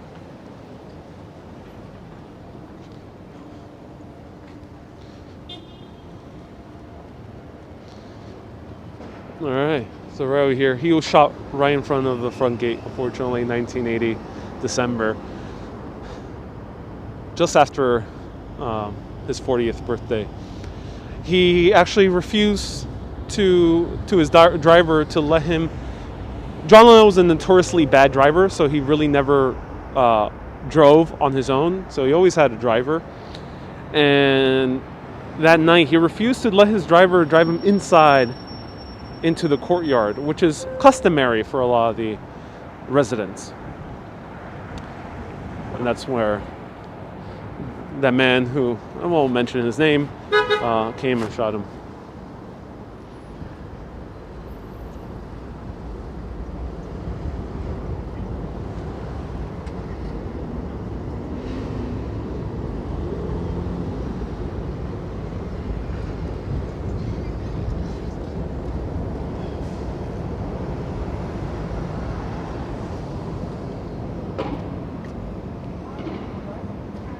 And here's a bus.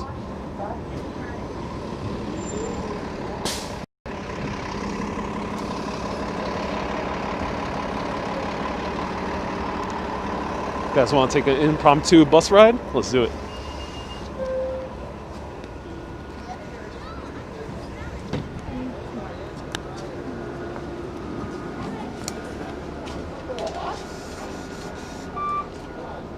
Excuse me. No worries.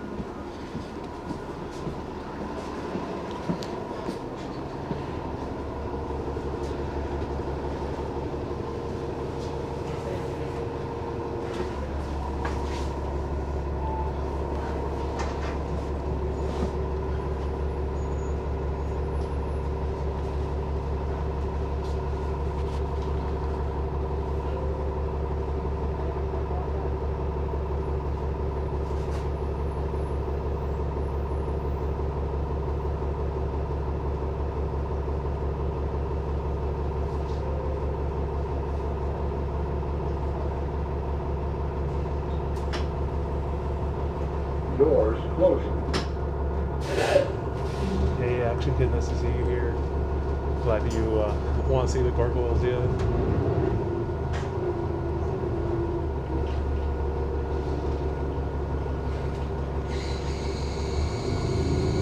So we're on the M72, taking an impromptu bus ride. Moonlight, my name is Ariel, A-R-I-E-L.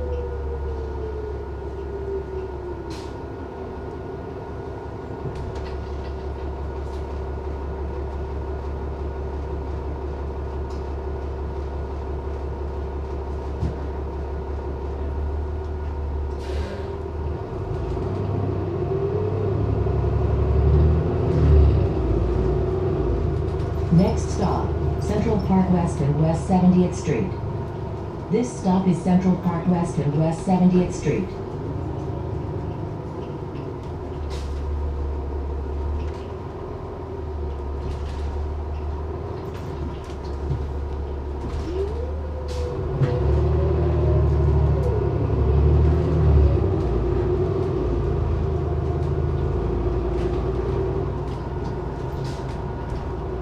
Next stop, Central Park West and West 68th Street. Transfer available to M66. This stop is Central Park West and West 68th Street.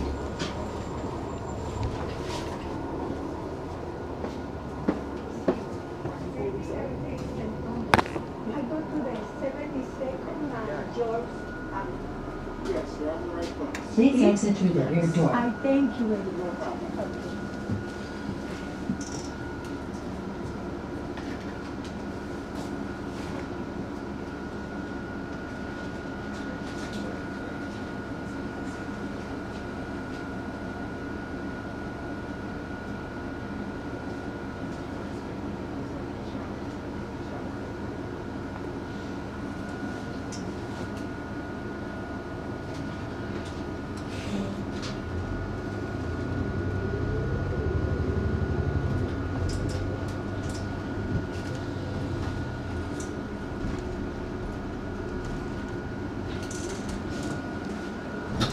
Okay.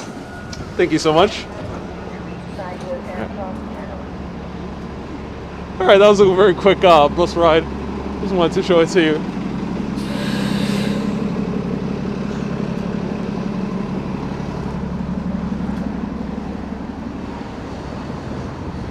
Ah, here's the Second Church of Christ Christian Science. Free ride? No. $2.75 for the MetroCard.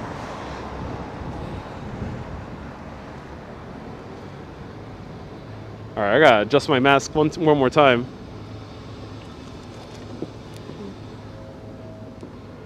Uh-oh.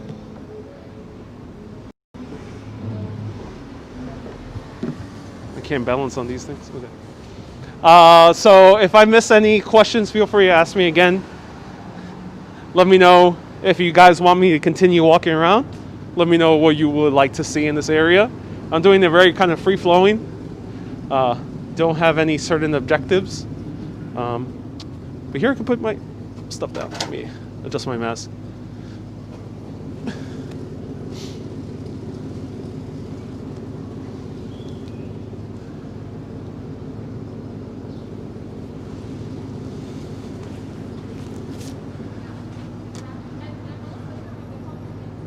And yes, keep on walking, says Juan. Look at this. Oh, I'm going to show this in the back. Look at this backyard. Whoa. Ladies and gentlemen, you guys want to sneak in? Let's sneak in. Look at that. Wow.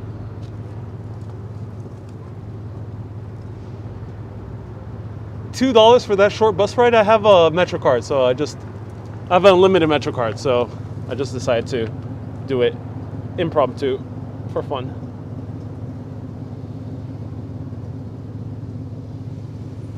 Wow, cool backyard. Huh.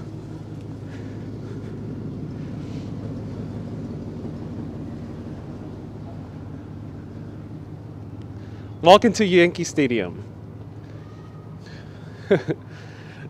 Hey, Toyosio, hello, Lionel. CB says, keep on walking. Which side do I prefer, Upper East Side or Upper West Side? I like Upper West Side a little bit more. Better food, options, and a little bit more down to earth. It's a little bit more vibrant than Upper East Side.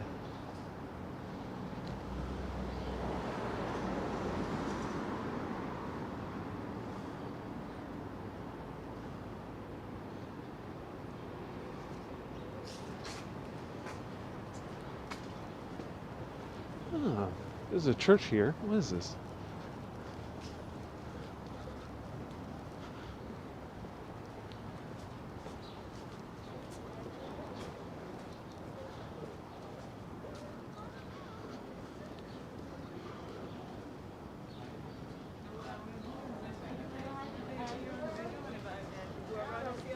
Then I'll just say, oh, please take yourself.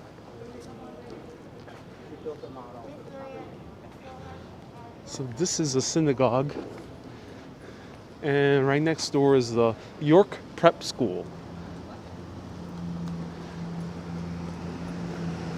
Hide. Hello. Lisbon says, Upper East Side is way too snobby. I mean, it's a bit of an older neighborhood. It's a bit quieter. Have you seen the futuristic park at the end of West 60th Street? Dutch? What are you referring to? Is it new? Stephen Sondheim lived here. Oh, he did. I love him. For anyone who doesn't know, Stephen Sondheim is the composer of countless amazing Broadway shows, musicals, like West Side Story, Sweeney Todd, Company, many others.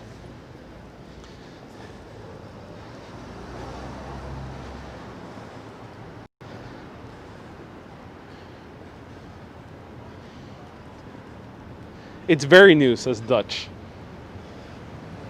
Okay, so at the end of 60th Street. Which end, Dutch Moss? Let me know.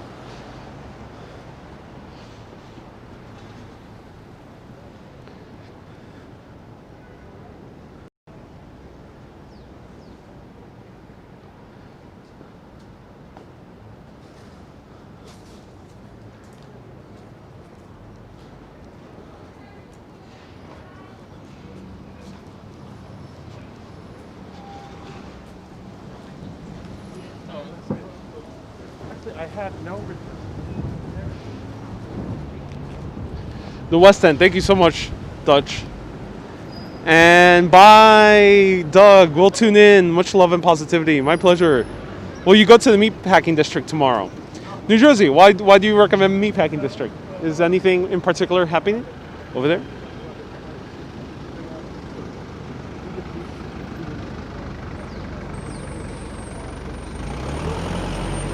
Stephanie, I can't believe I've never seen West Side Story. Oh, highly recommend it. It's a great film. The music is amazing. Like, even just listening to the Cast album, I think suffices. It's such a great album.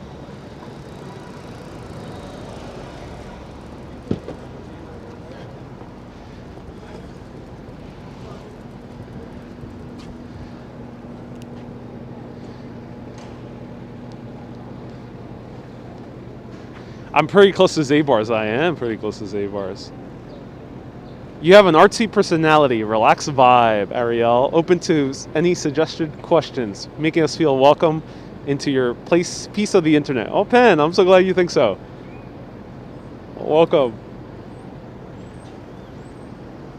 The choreography is amazing. Yeah, based on ballet, West Side Story. Took place right over here in this what used to be San Juan Hill, but it was destroyed. The tenements were destroyed in order to make way for Lincoln Center.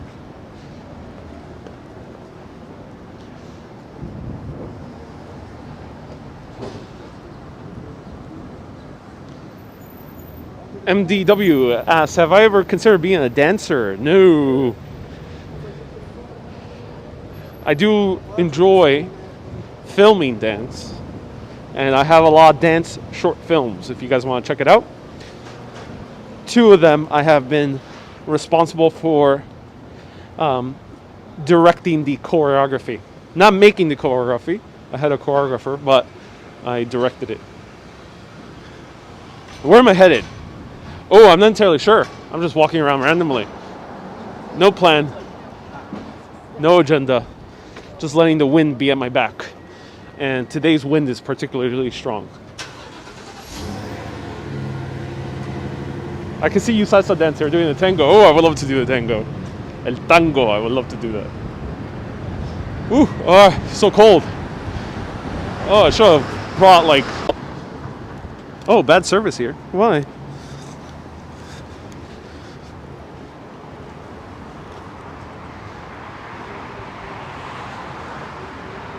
Ray, you love how I say Manhattan. Yeah.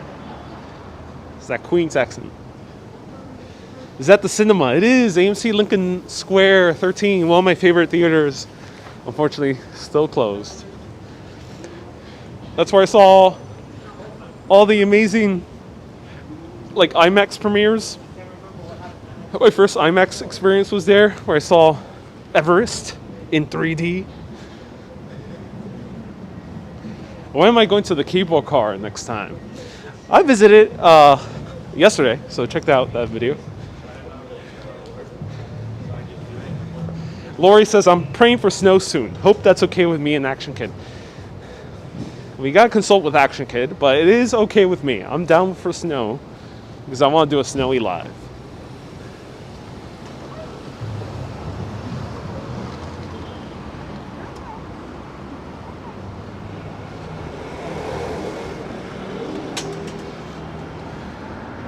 People, I'm nearby Red Eye Grill, one of your favorites. Oh, I'm glad. So here's Shakespeare and Company. Lincoln Center is on the opposite side.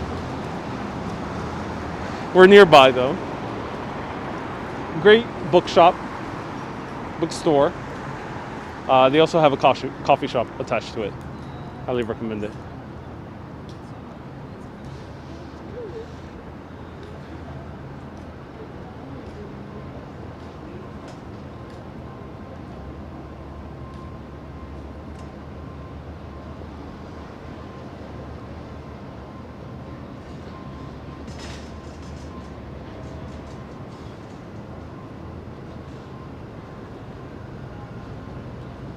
Is it all Shakespeare? No. No, that's just the name of the store. They sell all types of books. They have a pretty wide collection. In English, though. East 70th nearby. We are on West 70th right now.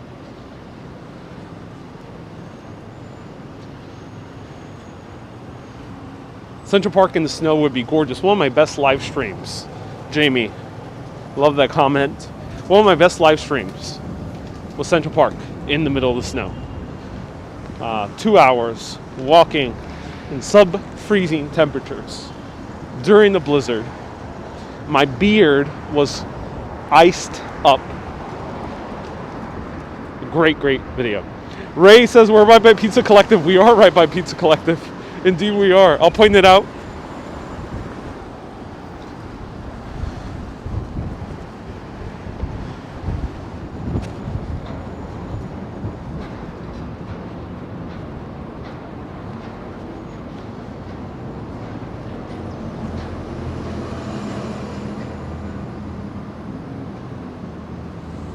Hyde says it's your birthday coming up and you don't celebrate as I'm living in isolation. The internet is what keeps me sane and happy. Hyde, if I'm unable to log in the day your birthday is up, I wish you a very happy birth week. Everyone wish Hyde a happy birth week. He's been watching for quite a while on my streams. Always lends a very unique insight, especially into esoteric and spiritual topics. So I appreciate you, Hyde, always adding extra insight on esoterica of whatever type of history we might be. I'll point out Pizza Collective.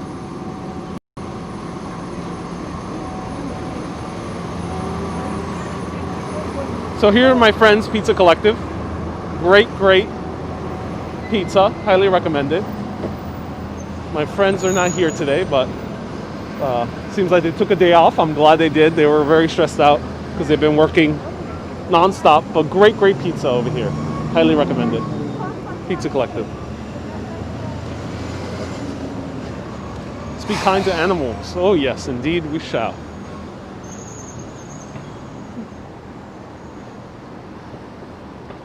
Look at that, wow.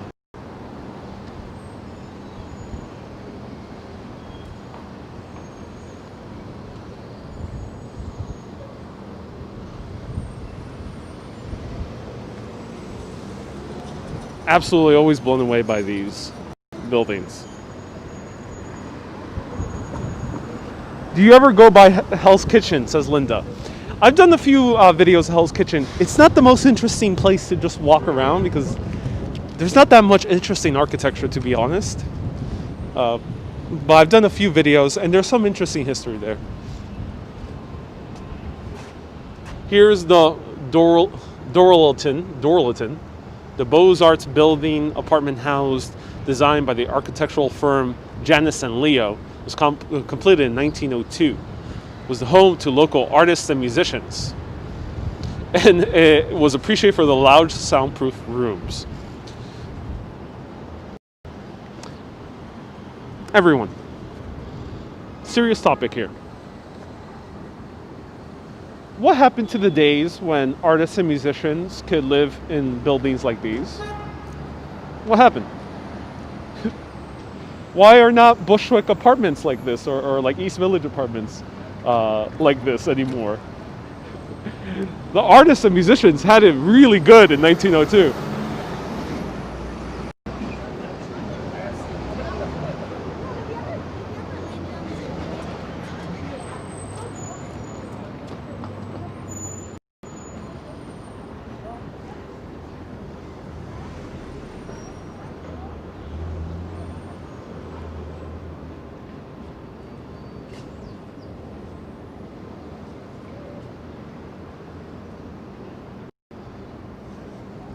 Glasses fogged. Oh yes, they are. Luckily fogged, but not flogged. That would not be nice. All right.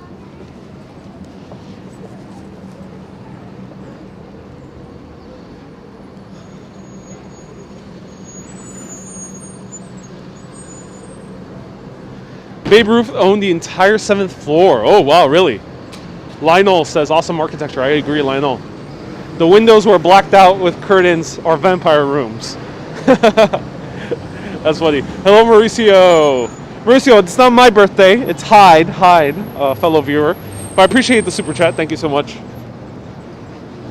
Mauricio, for the super chat. Have I heard of any about the renovations at the Waldorf? Not too much. They are building apartments, but I think construction was halted due to COVID.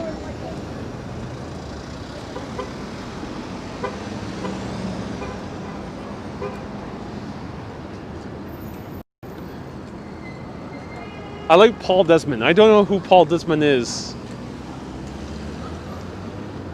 Kurdi Hara, great question.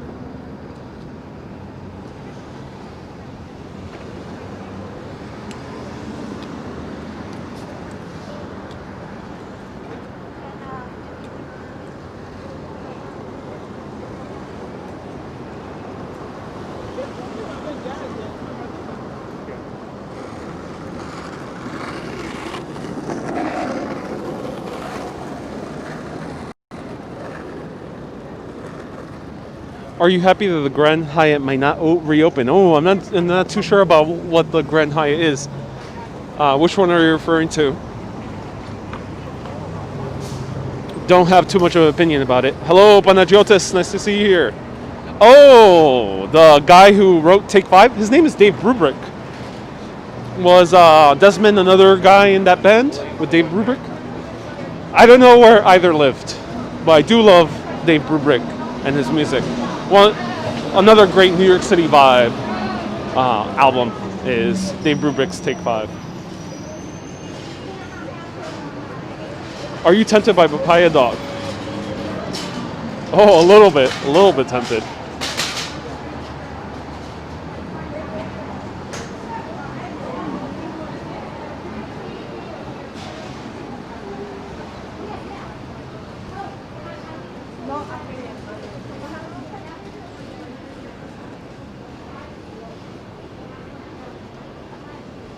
What's my favorite Christmas food? Ooh, great question. With my family, we usually make Puerto Rican food. So we make pastelón, which is like a plantain lasagna. It's really good. Robert, what's Papaya Dog? It's a great hot dog place we just passed by. What do you have for Thanksgiving? Pork roast, plantains, arroz con gandules, which is rice with chickpeas. A lot of awesome things. Hey now, nice to see you here. And no, I'm not Action Kid. This is a different channel. It's called Urbanist, exploring cities. And it's because I'm an urbanist who explores cities. Hence the name of the show.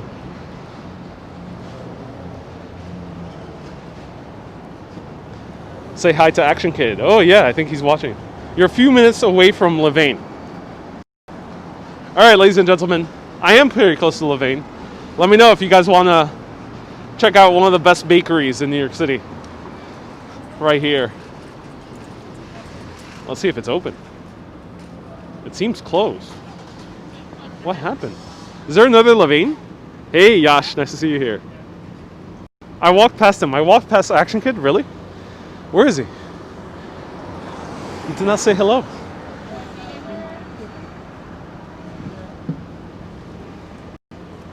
Here's the Beacon Theater. This is the backside. Hi, Urbanist. You're awesome, says Darlene. My name is Ariel. Thank you so much. I'm so glad you like the show. The show is Urbanist. My name is Ariel. Louvain is open at 76th and 77th. So this was the original Louvain bakery.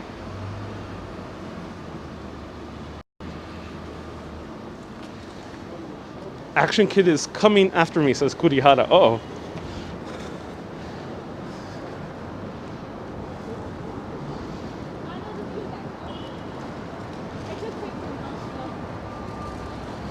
So let's do a nice stroll through the Upper West Side.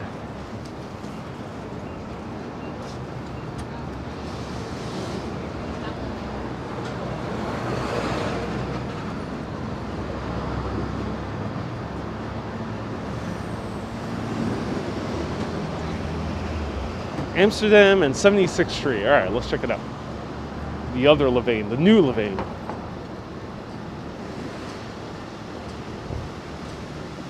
Can we go find the other location, says Lori? All right. Let's put a vote. Who wants to go to the other location of Louvain? It deserves a deep radio voice.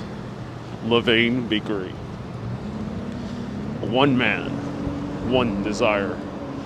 He's on the hunt for the best chocolate chip cookies. Will he get there? Stay tuned for Urbanist Episode 2. Next time on Urbanist. It's turning like a Dragon Ball Z episode. I love to have your energy, says Kay. yeah, I could walk a whole lot. Where's Louvain? I actually don't want to stop because The moment I stop live streaming, I'm gonna feel very cold, ladies and gentlemen.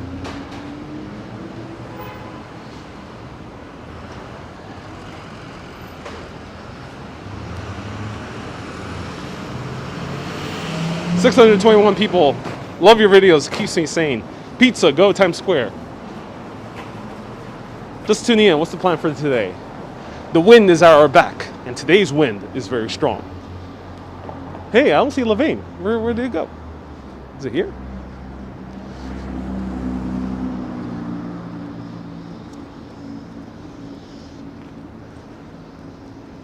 Ladies and gentlemen, Levain has disappeared. Someone teach you English. This is David.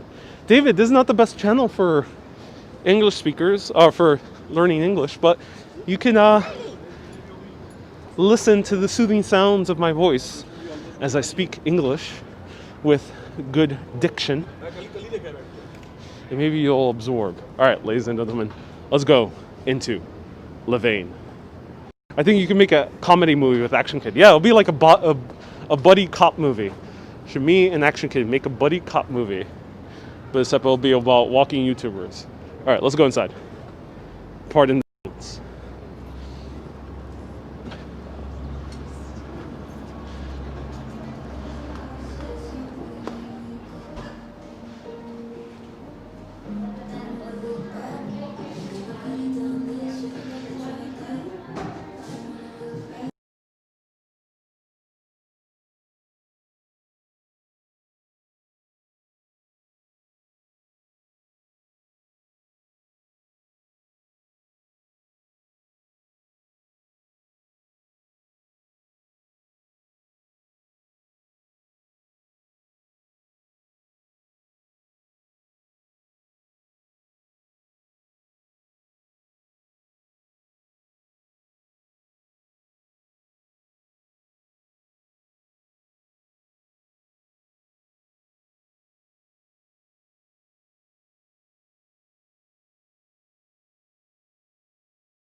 Sorry, it was a Taylor Swift song, so I wanted to play on the safe and kind of mute it just in case.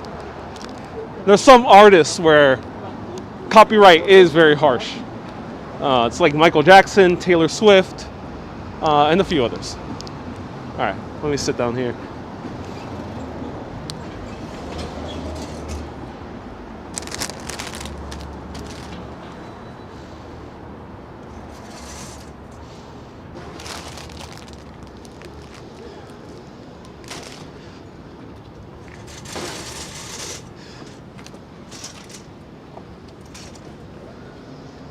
All right. Hey, Aya, nice to see you here. We have a lot of people tuning in today. Welcome, everyone. Oh, finally I can take off this mask. Now worth the risk, best to mute. Yes.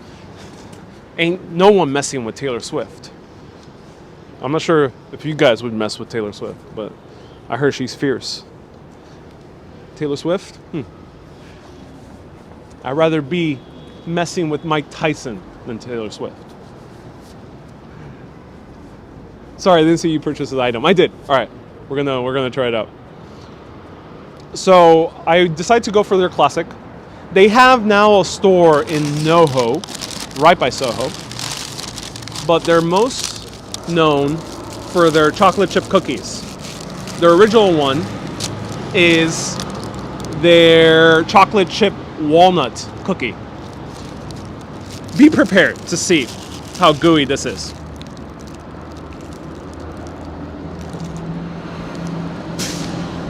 Oh, wow. Am I in Soho? No, I'm in the Upper West Side.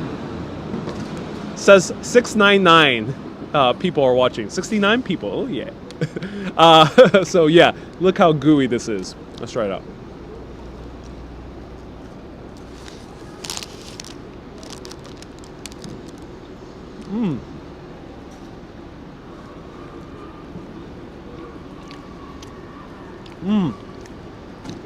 Yo. No Americano, I already had too much coffee. But wow. Super soft and chewy. In my opinion, this is one of the best cookies in New York City. I've had this many times on my Facebook Lives, but the cookie almost tastes like a cake, but you still have that crunchiness of a normal cookie on the outside. So it's like the best of both worlds. If you want a cake and a cookie, basically this is it. Stuffed with chocolate. The walnut is very subtle, so it just adds a little bit of crunchiness to it.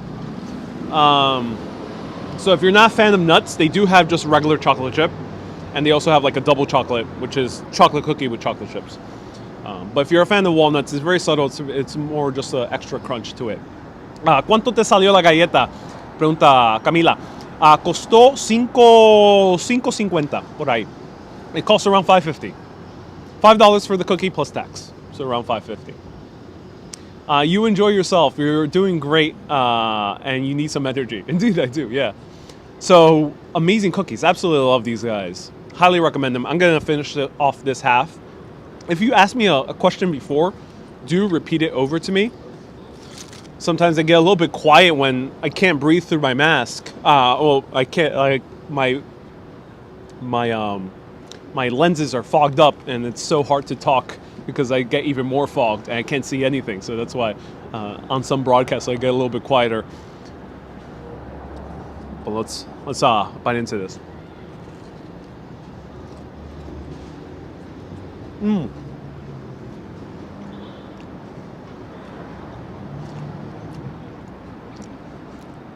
Amazing. And the fact that the chocolate is nice and chewy. Quite a sugary punch as well. So fair warning. They also have amazing pumpkin bread, which is delicious, and they have a pumpkin chocolate chip bread as well. I like my cookies large and thin, like a New York City pizza. Yeah, if you want more of the thin kind cookies, go more to the Italian bakeries. There is the Italian bakery in Bleecker Street in Greenwich Village, if anyone can remind me of the name. Is it warm? This one, lukewarm. Well, it wasn't too warm. They didn't take it fresh out of the oven. They used to. Back when it was that tiny little shop, it would be right fresh out of the oven, but this one was sitting out for a little while.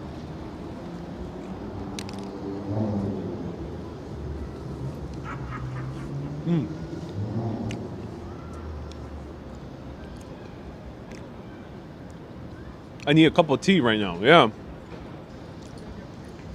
This will go well with a nice cup of Earl Grey. And forgive my question again from earlier, but do you think it might be possible to take a subway tour to one of the abandoned sites? Lori, as I mentioned before, it's not possible. I answered the question before. Not possible. Some YouTubers have done it, but they've done it against permission.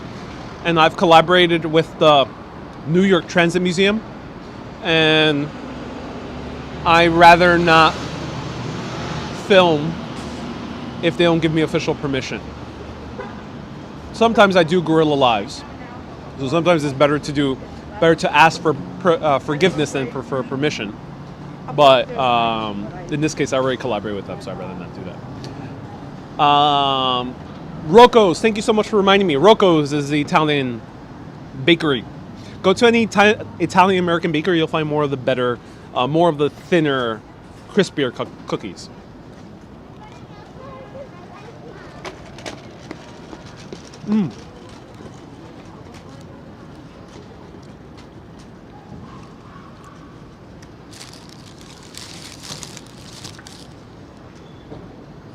if the cookie's big enough, is it considered a scone? Great question. I don't think so. A scone would be a little bit more breadier. It's a different type of dough with the scone, or American scone. It's a different type of dough. This one, I'm not sure what the nuances are. If anyone knows how to explain it, do let me know. Michelle says, I've added you on Facebook and Insta so I can get a heads up on your live stream so I don't always get a notification. I'm glad. They have this bakery in Sheffrid's in England. It's very small. Oh, I'm glad they do. Similar to la galletas de Subway. Ooh, I'm not sure what you're referring to, Adam. La galletas de Subway. No sé cuál esas son las galletas.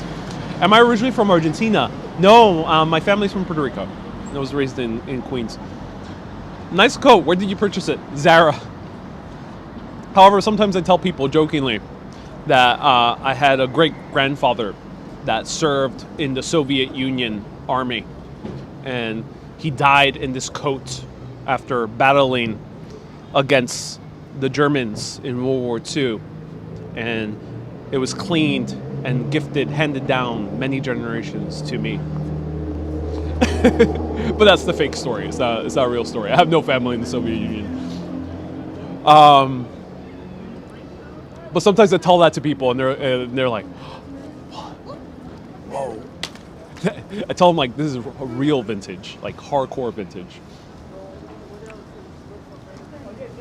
Darlene says, for real? Yeah, indeed. Just to know if the city allowed old area tours or not. Yeah, unfortunately, yeah, they don't. Officially, they don't. Maybe you've seen like bigger channels like BuzzFeed do tours. If you've seen smaller YouTubers, they might have done it without permission, most likely. Queens, the land of the Greeks. Yeah, there are a lot of Greeks in Queens. And my faith has been shattered, says MTW. Love to bake, but I only do bread. Oh, I'm glad. Go to the hot dog stand and buy us all a hot dog. 30 Rock, when she buys all the hot dogs, is classic. Oh, interesting. Darlene, yes, I was joking. This is not a jacket from some fictional great-grandfather who died in World War II. No, it's not. Though it looks like it. A lot of people do think it's vintage. All right, I'm going to take the rest of this cookie to go. Where to next? All right. Let's continue walking through the Upper West Side, shall we? I'll show you the Museum of Natural History from the outside. Dirty water dogs are not the best, in my opinion. But Gray's Papaya was nearby. That's, in my opinion, one of the top 3 hot dog places in New York. Believe it or not. Hello from Japan. Let me know how to say your name in English. Thank you so much for tuning in. Are you Satuki? I know I have Satuki and Kurihara. Let me know if you're a new person. I can't read kanji, so do let me know how to say your name in English.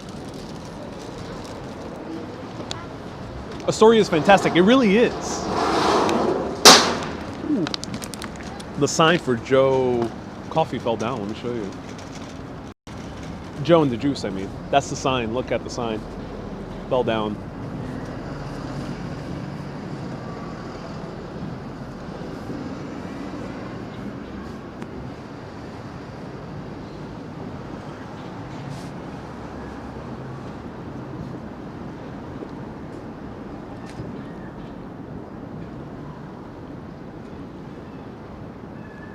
Paul says, I have a straight jacket. I wear that. Oh, Paul.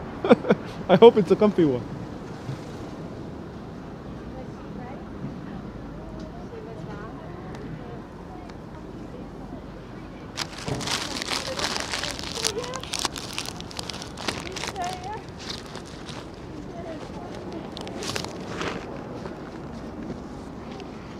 Monolito says, pick it up. I'll let the employees of Joe and the Juice do their thing with that. It doesn't seem like very steady, so it's going to fall down. Look at that. Guys, it does not have any good footing, so it's bound to fall down again.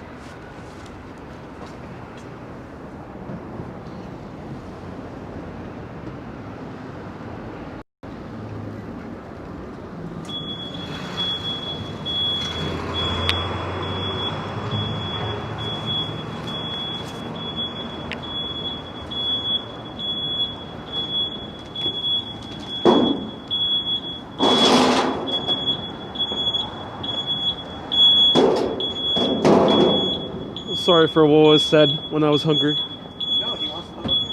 He likes it. It's quite a loud truck. Goddamn.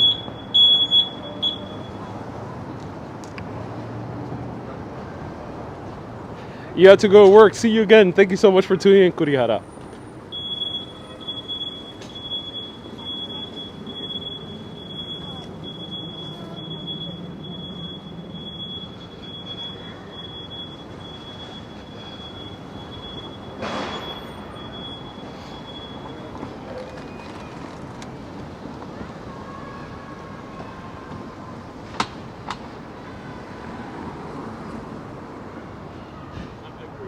Manolito, your dog has gone crazy with that, with that sound. Yeah, I could imagine.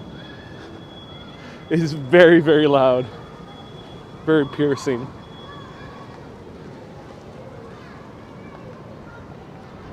Is the Upper West Side expensive? It generally is, yeah. You'll see a lot of elderly people who live here who probably are rent controlled. Well, a portion of them at least. But yeah, it's pretty expensive. Good deed of the day, says Loria. Woody Allen says, oh yeah, Mick. Woody Allen's stomping grounds. Yeah, indeed. Here's Daily Provisions. This is owned by Danny Meyer, the same owner of Shake Shack. They sell good fried chicken here as well. Ooh, there's a Tacombe here. Oh, that's cool. Tacombe is expanding fairly quickly. Do you think you will ever want to live in Manhattan? Yes. Soho, in a penthouse. That's my ideal apartment. And one day you'll see a live video from up there, and you'll know that I made it come true.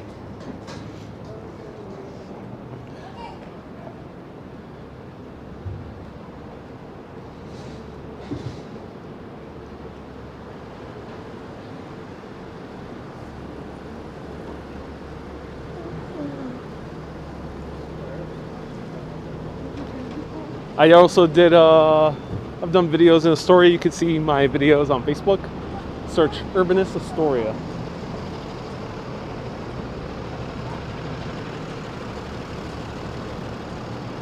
Why are the storefronts so conservative? Ooh, good question. I'm not sure. You know, this is a little bit older, so there's a little bit more uniformity with the storefronts in this side of town. That might be the case.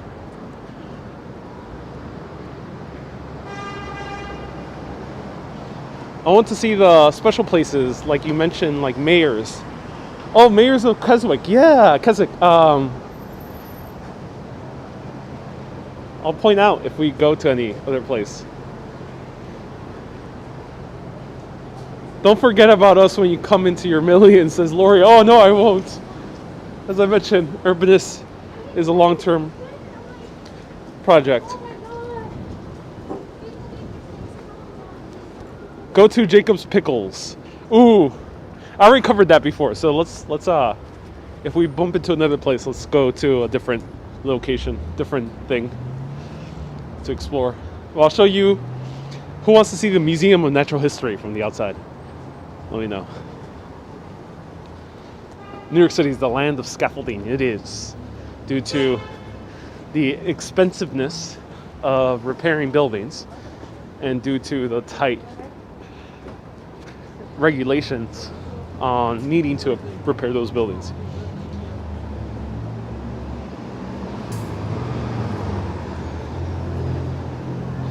Mick says, me, I want to go to Museum of Natural History from the outside. Oh, look at this. The Manchester House. Beautiful. Look at that.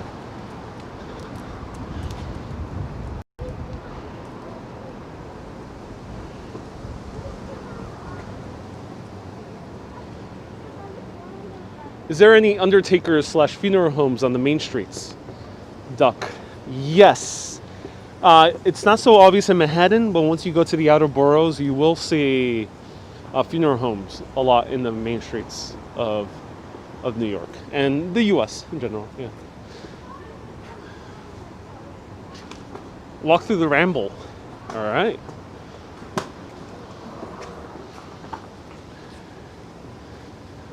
The Museum of Natural History is kind of outdated. You know, they're repairing it significantly. They completely redid the rare gems section. So I like its charm. To me, it's a really awesome museum to visit. Definitely, I think, one of the best natural history museums in the entire world. Let me know what you think. I love how these buildings have benches. So cool. There it is in the distance. This just warms my heart, says Mick. This country ain't perfect, but gosh damn, it's darn cool.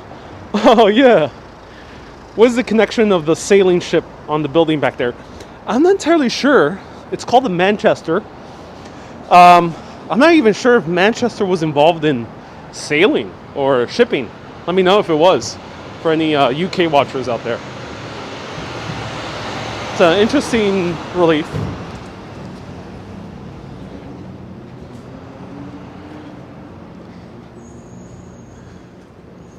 Is it still free to tourists? No. Only tri-state residents, which means Connecticut, New York, and New Jersey, can pay as they wish for the Museum of Natural History. And as you wish could be as low as, $1.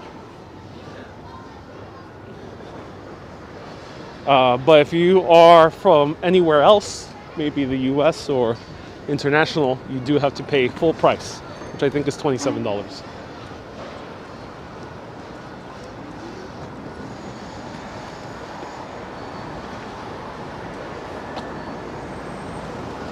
So here it's being repaired.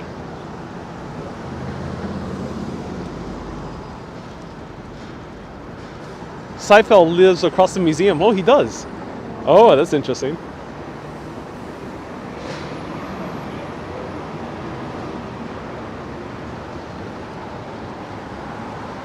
Let's cross the street.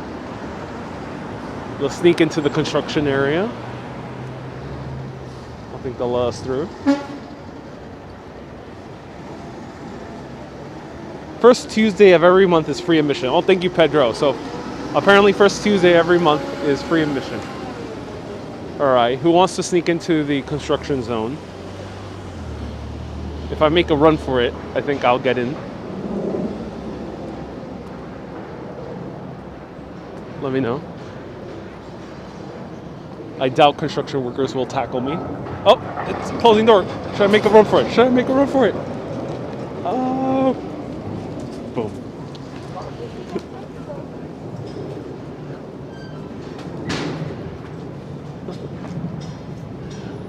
How stealthy are you, Tom? Well, I'm pretty good at Assassin's Creed, so.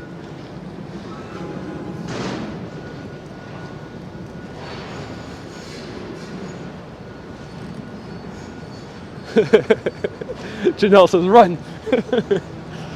It's like a Indiana Jones film. At the very last second, you get in through. Can you film inside? I've done a few videos inside. Yeah, go to Facebook and search Urbanist Museum of Natural History, and you'll see my videos inside. Look at this beautiful tree. Oh my God, a tree! Wow, I love trees.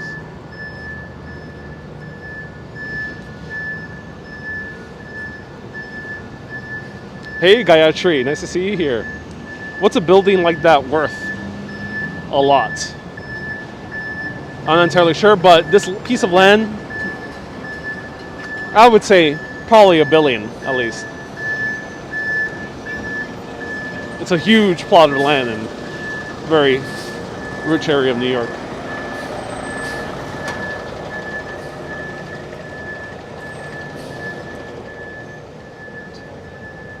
Oh, the park is closed.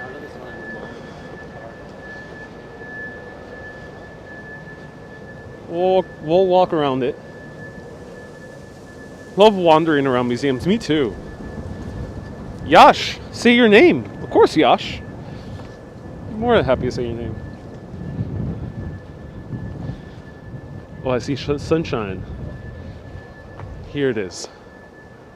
The Museum of Natural History. This is the older building, built right after the construction of the Central Park. This was actually called Manhattan Square, and this was potentially going to be the original location for the Central Park Zoo. But then, and the Museum of Natural History was actually going to be in the current location of the Central Park Zoo.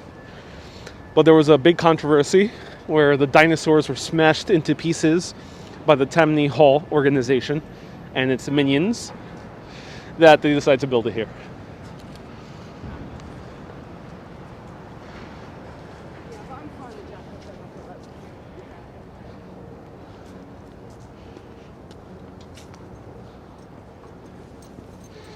Está cerca de Guggenheim, Camila. Guggenheim está el otro lado del parque.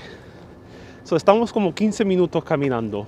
Guggenheim is the other side of the park, about 15 minutes.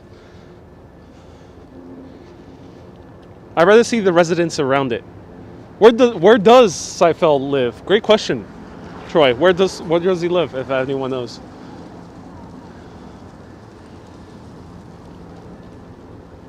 Oh, look at that penthouse. Would you live here? Look at that. What's the minimum cost to live in New York? People come here from all walks of life, from the poorest countries in the world to the richest, and they still make it work. So I think you can make it work somehow.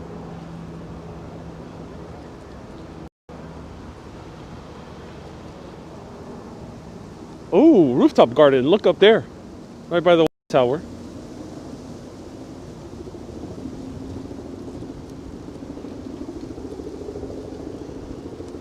That window is crazy. Yeah, very rare to see a window that big. There's a few apartments like that, but it's rare. All right, let's go inside the entrance. We'll sneak into the museum like two men did a few decades ago and stole millions of dollars worth of jewelry, or not jewelry, of stones. I have a full video on that. You can check it out on Facebook.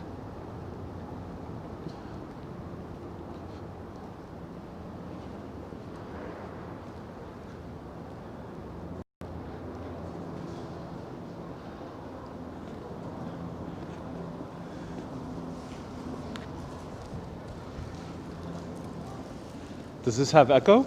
Yeah, it does have echo.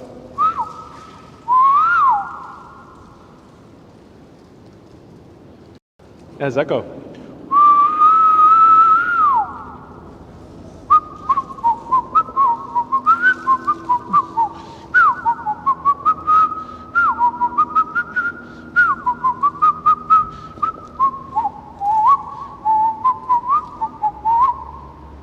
Let me know while I'm whistling. That's cool. That's crazy. I love these tilings. Are these Guastavino tiles? Maybe. They don't quite look it, but it could be.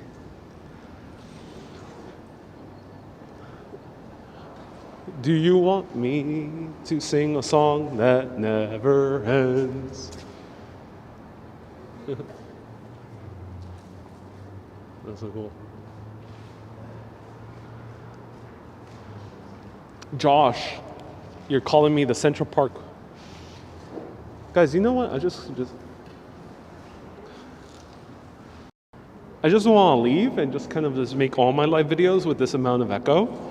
So I sound like I'm hosting a concert every single time. It's kind of cool.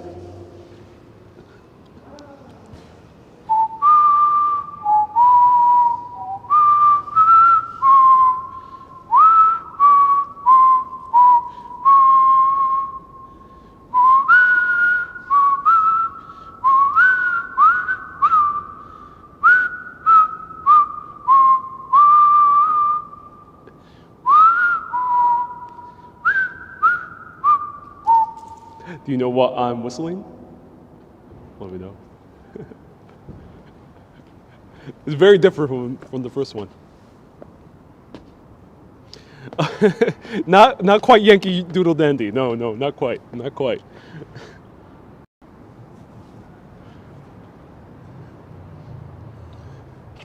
Quite the opposite of Yankee Doodle Dandy. Send my regards. Rather than sending your regards to Broadway, it's more sending your regards to the Starks. What is that tune that I just whistled? Rather than sending your regards to Broadway, it's more sending your regards to the Starks. Someone's bound to know that tune.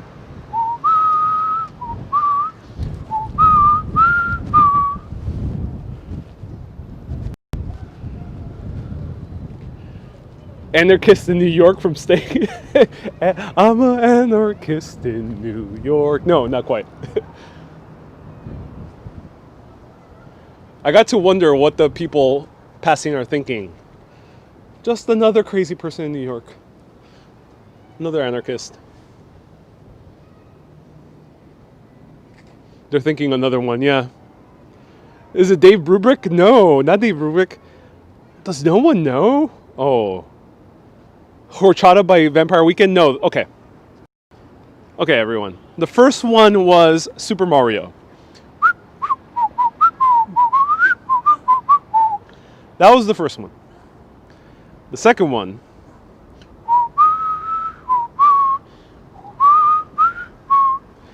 That one was Reigns of Castamere from Game of Thrones. In the infamous episode where the entire Stark family is locked into a room.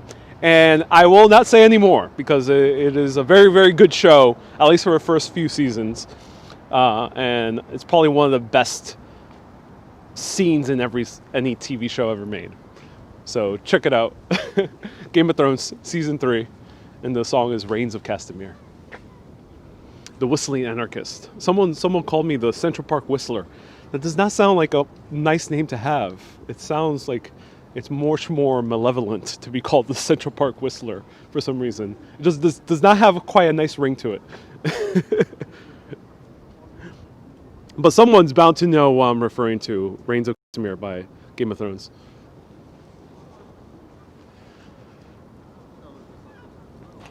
Oh geez, I was not ready for the whistling pop quiz W2. If you watch my videos long enough, you'll know that I have random pop quizzes. The security guard came out. He's investigating. Okay, am I the only person who's never seen Game of Thrones? Apparently not. Apparently a lot of people don't know what I was referring to.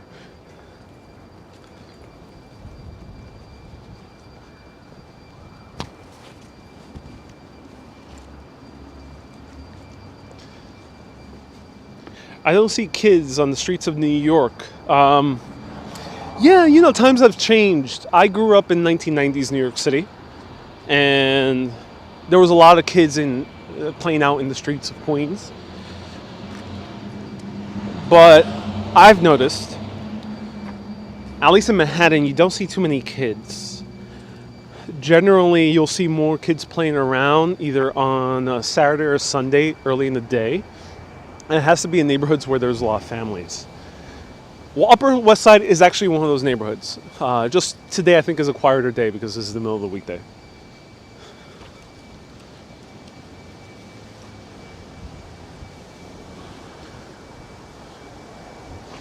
So here we have the New York Historical Society. Great museum. Highly recommend it. I've actually done a live video in there. Don't tell the museum. It was of the Harry Potter exhibit. So shh, keep it to yourself.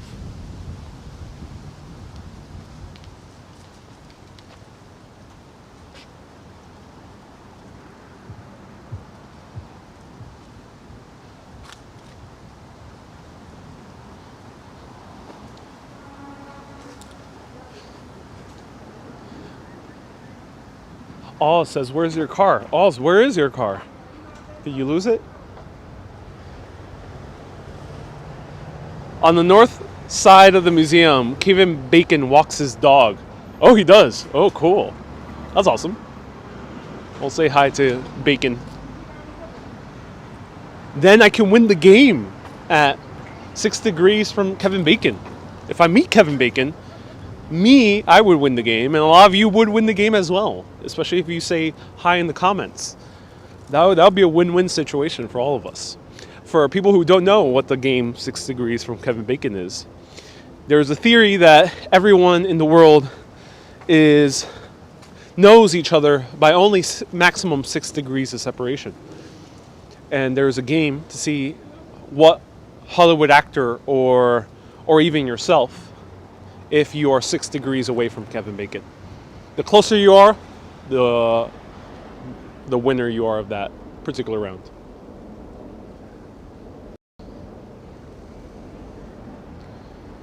Almost everyone's linked to Kevin Bacon. Indeed.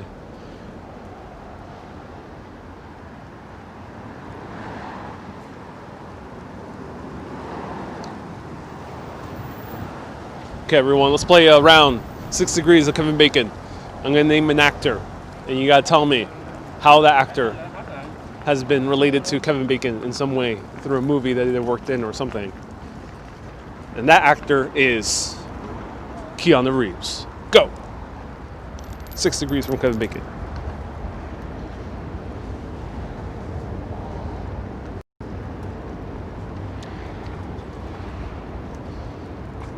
I hear the train rumbling underneath. How many windows do you think? A lot of windows. Too many windows.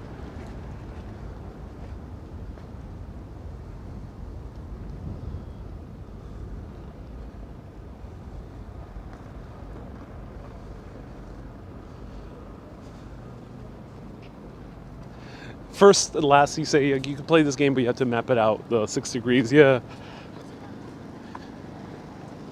Sandra says Cyberpunk. Ooh, what are you referring to? The game? Kids playing the streets can be dangerous. Says hi.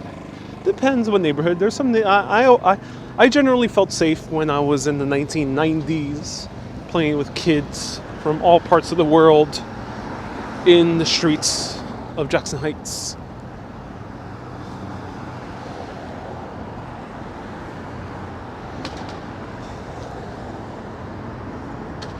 Can you show Alec Baldwin? I don't know where he is. If I did, I would love to do a video with Alec Baldwin. I think he'll be a cool guy to walk around with and interview.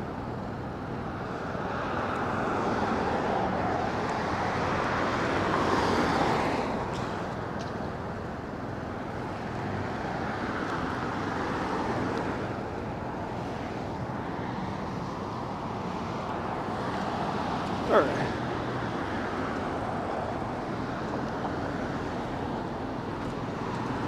So, this is the Theodore Roosevelt wing of the Museum of Natural History, or the memorial, the monument. Here are all the titles that our president, Theodore Roosevelt, was associated with. He was a ranchman, he was a scholar, he was an explorer, he was also a scientist, he was also a conservationist, and probably a good conversationalist as well. He was also a naturalist. He also had goats. He was in the company of bison, and he had moose.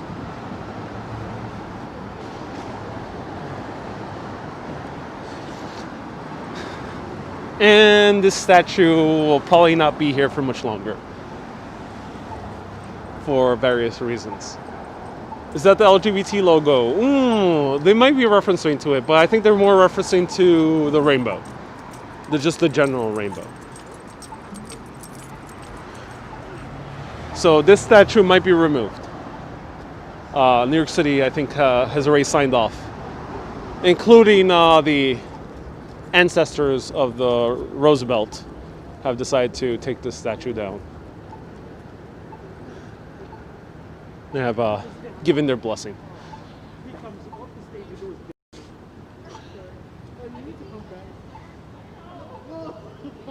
I hope they at least replace it with another statue of Teddy in a different light.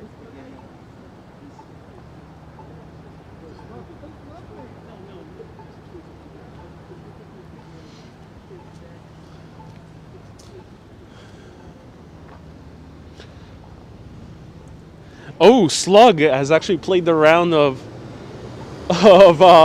6 Degrees with Kevin Bacon. He says Keanu Reeves was in Something's Gotta Give with Jack Nicholson, and Jack Nicholson was in A Few Good Men with Kevin Bacon. Oh, Slugworth, he got it. 2 degrees away from Kevin Bacon.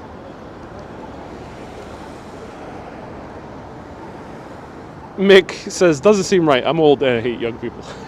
All right, Mick. Touche, Mick. I've seen Daniel Radcliffe before in Hudson Avenue at a coffee shop.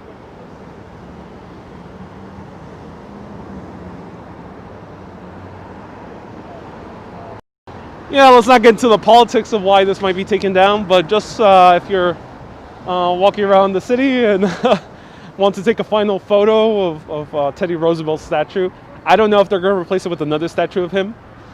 It'll be a little bit weird if they don't, because this entire area is like his monument. Just FYI, take a photo before it goes away.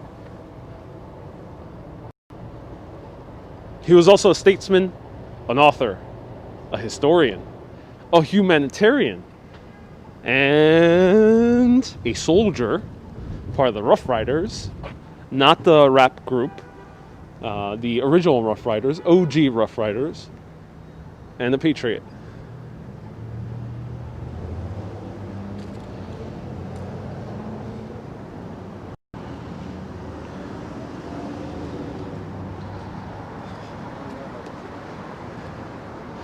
Cuff, no, he was not that. He was not that.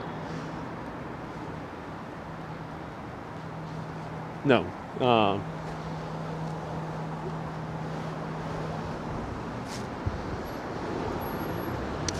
Shields, it's the depiction of who's besides Theodore Roosevelt and their position relative to him.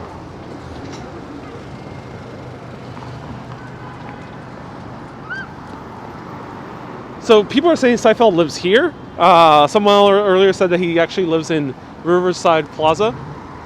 Let me know. Wait, now I gotta hide the bottom.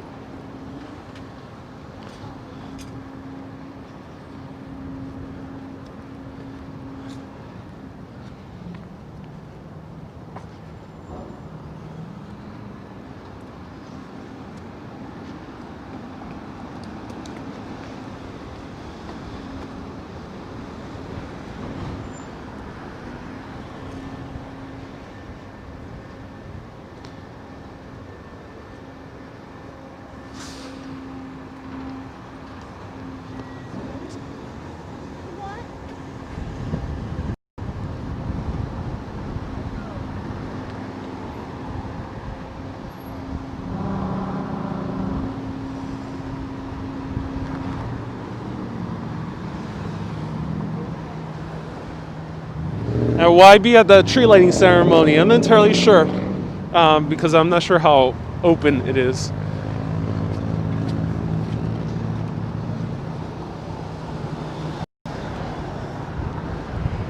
Ooh, it's cold.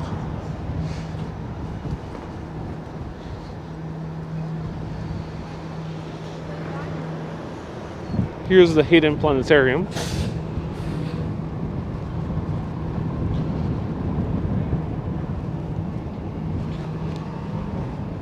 It's beautiful. Let's take a closer look.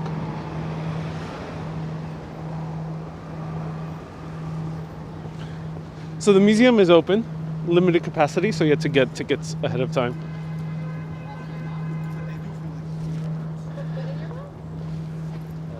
Is that the street where Die Hard with the Vengeance had to drive a taxi into the park? Oh, great question. I haven't seen that film in a while, so I'm not 100% sure. If anyone knows.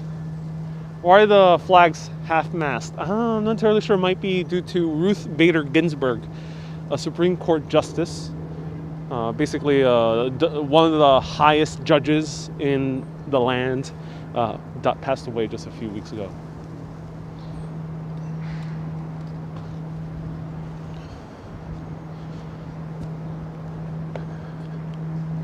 Maybe it's her, but I'm not entirely sure.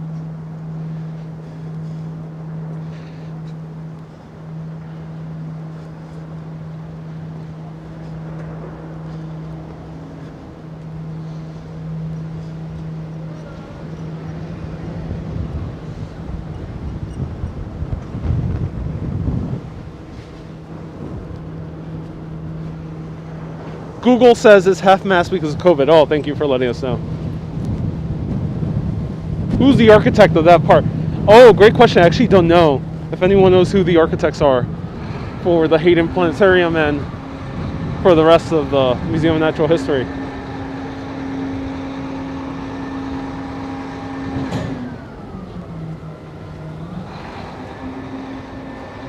Chris says, yippee-ki-yay. Yeah, indeed, yippee-ki-yay. Mother effer. Great movie. One of the best Christmas movies ever made, Die Hard.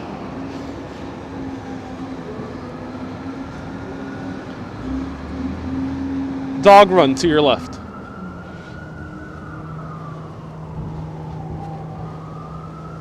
I don't see Kevin Bacon. He's nowhere to be seen.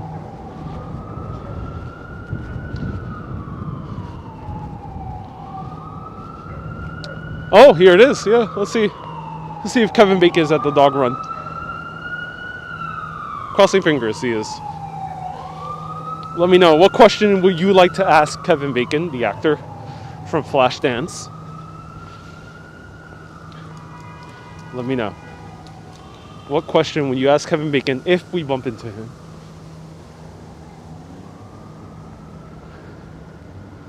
Let's see. Kevin Bacon, where are you at?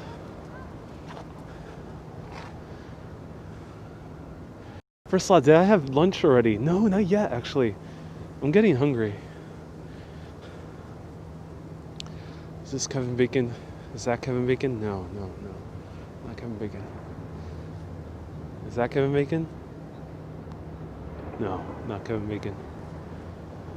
Any of these two Kevin Bacon? No.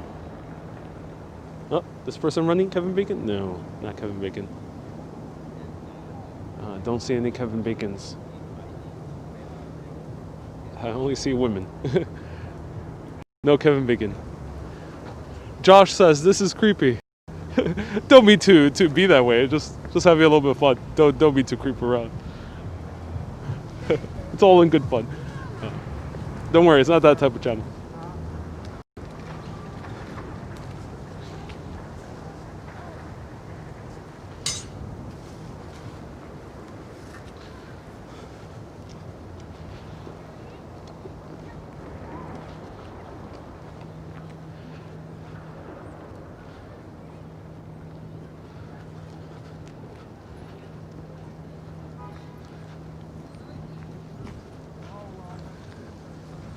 No Kevin Bacon to be seen, no.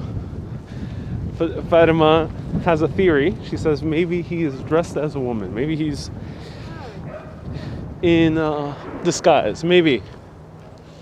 Kevin Bacon lives in Connecticut now. Yeah. No Kevin Bacon, ladies and gentlemen. Sorry to disappoint. Maybe we'll see him another day. Ask someone about Kevin Bacon. Maybe Bear, maybe. Let's check out. Oh, they don't have the time capsule here. Over here, statue of Alfred Nobel.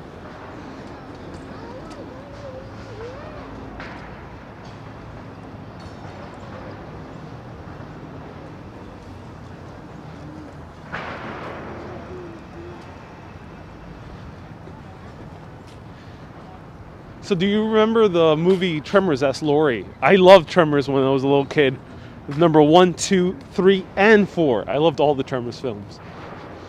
Great series of films. And Kevin Bacon was very good in that. Shields, Kevin Bacon's in your kitchen making plantain lasagna. Oh, I'm so jealous. Tell him, say, you won the game. You're 1 degree away from Kevin Bacon now.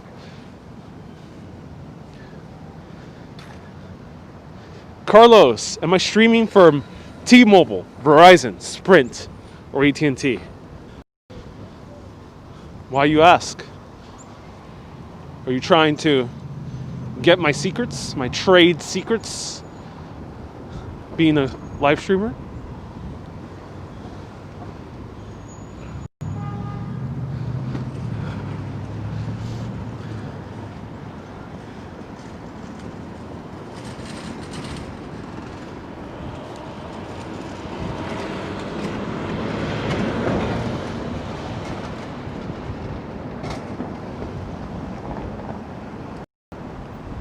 All right.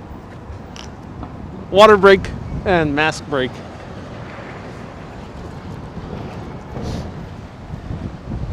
Woo. So cold.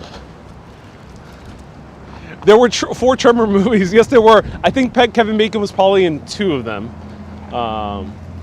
Was he? I think it might have been 1. I think they ended up replacing him.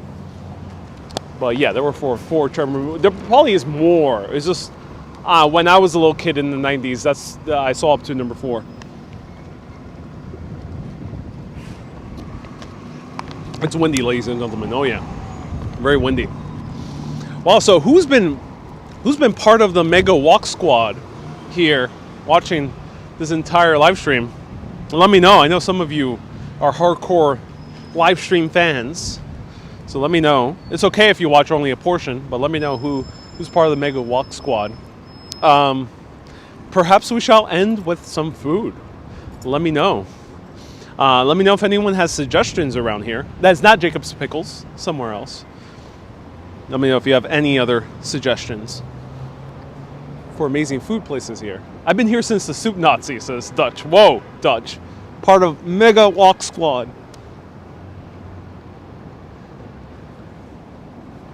Me for the most part, says Susie. Oh, Lori. Just curious, how you see the chat? It's on my screen. That's how I see the chat. I'm using an iPhone. Where's the camera now? Do you have a tripod? Yeah, it's right there. Look, Ma, no hands. It's on the tripod. About to be blown away by the wind. So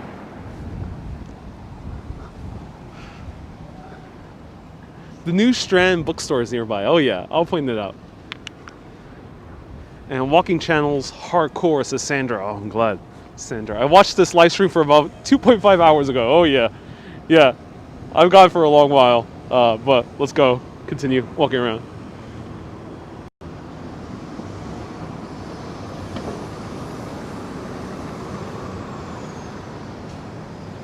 David, you were here since that first coffee sip. Oh, that's hardcore. You're part of the hashtag Mega Walk Squad, Dave. Janice, you watched from the start as usual. Tova was here. Wow, a lot of people are here watching the full thing. Wow, you guys are impressive. I love this, much better than TV. Oh, I'm glad you guys are enjoying this. Thank you so much for tuning in. Let's continue walking.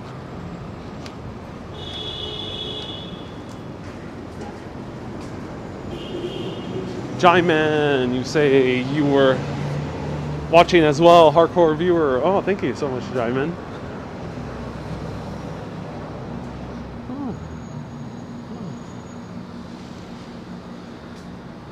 Chris, need to join the Patreon squad. Oh yeah, man. Definitely do join. I mean, if you want to, but thank you. Thank you for considering to join. So much better than TV. I'm also glad you like LV. Okay, guys. I really need to know what you like about live stream walking shows. I love making them, but I want to know from your perspective. A lot of people love them, but why? Well, why you like them, and why do you watch for the full thing? I'm very curious. It's like such a new phenomenon. You know, I get why people binge watch like House of Cards, and I get why people watch I binge watch vlogs because they're kind of addictive, and I can easily spend 3 hours watching Bold and Bankrupt or any other type of vlogger.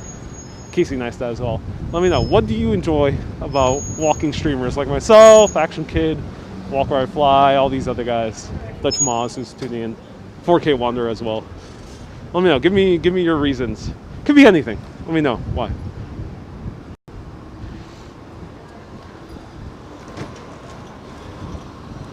What is this? Oh. That's scary.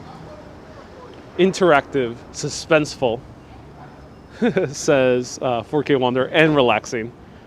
You talk a lot, Ariel. That's what we like, says Bear. I do talk a lot, yeah. I don't stop talking. I even talk in my sleep, ladies and gentlemen. Constant engagement, says Naeem. Just found your channel today. Hey, Barry boy. I like the podcast. Right. Thank you so much for tuning in. Enjoy interacting with the narrator and other chat member, says Judith. Oh, so glad. You don't preach, says Mick. No preaching here. All right. The interaction showing one of my favorite cities. Oh, I'm so glad. Here's the Strand, ladies and gentlemen.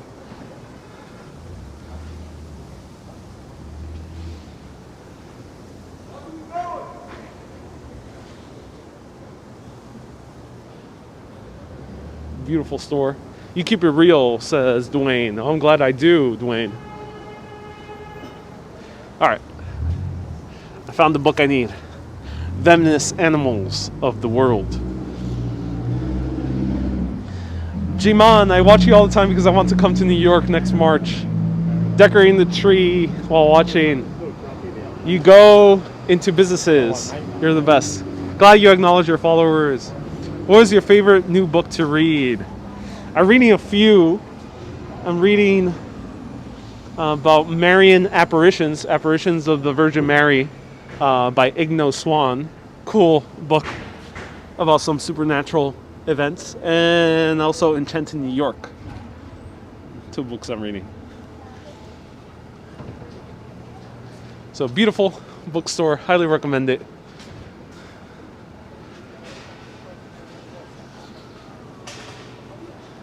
And I'm so sorry. What happened here? Oh my god. And the car was just left here. That's crazy. Wow. Oh, it smells bad. Why does it smell so bad? The cops are here. Wow. You can steal a book.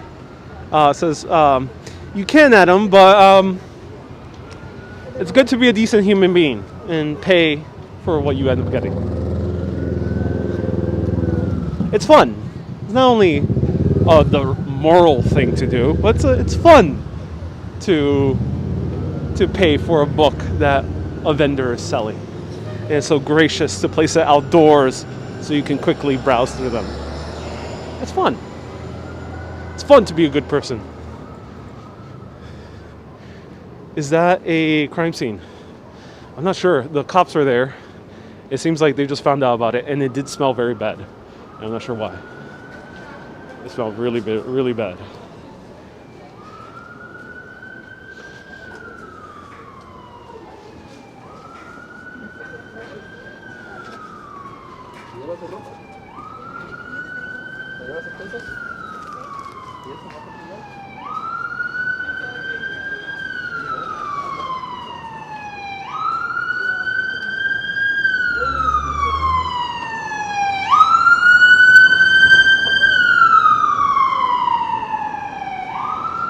Don't look into the trunk of the car. Yeah, I'm not.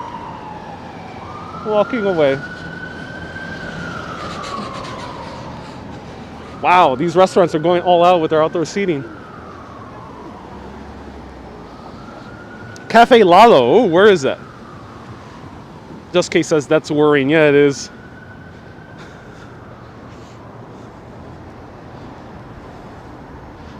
Dwayne says there's bookcases outside people can drop off stuff. Yeah, it's called a lending library. Strand is not one of them, but you will find them in other neighborhoods, like Park Slope here in the Upper West Side. Very family-oriented neighborhoods. You'll find lending libraries.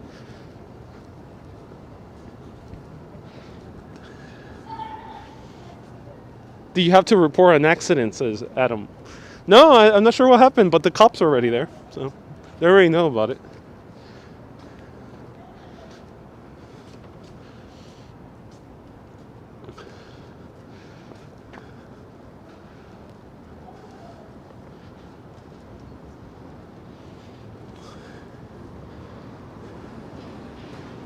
You cannot steal a book, but you can borrow it to read. Oh, Adam, no, not in the Strand. The Strand is for buying. They're very cheap. They're on sale, but it's for buying.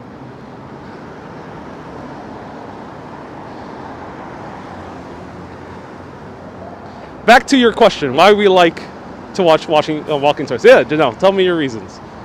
Edgar's. Oh, Edgar's is nearby. To me, you're a brother from another mother, says Robert. I love that. Very New York of you to say that. Brother from another mother. Oh, yeah.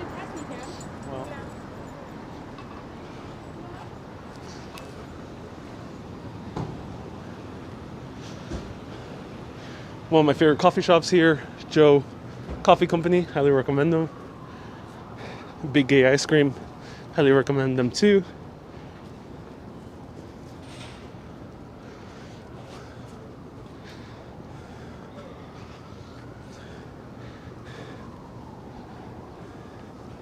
Sharon says, I'm alone, 74 years old. Love your stories. I'm in quarantine as I'm a COPD. I'd like to meet the other people you talk with, and my family can't go near me right now. Oh, Sharon. Sharon, my heart goes out to you. I hope you can reconnect with your family sometime soon. Do feel better. It seems like you are doing well, but just in isolation. I hope you can reconnect with them soon. The vaccine can't come soon enough or any other preventative measure. So thank you so much for watching. I'm glad I can continue showing you around.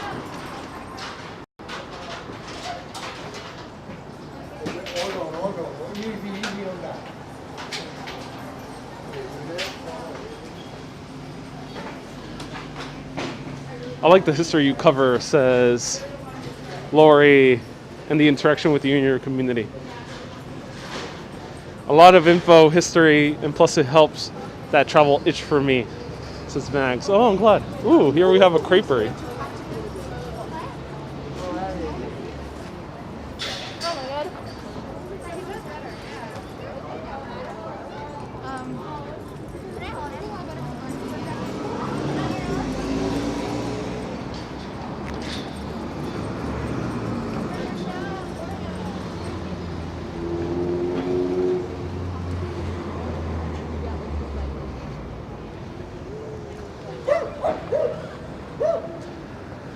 Francis, New York is ready for Christmas. Hi from Spain. Well, welcome, Francis. Nice to see you here.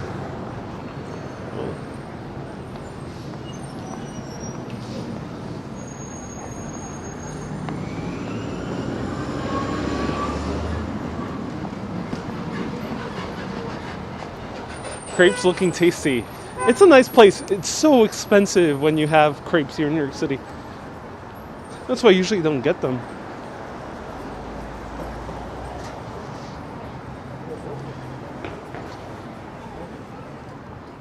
Judith says, Sharon, my positive thoughts are with you. I know what you mean. Yeah, some people here are in quarantine. I hope you guys...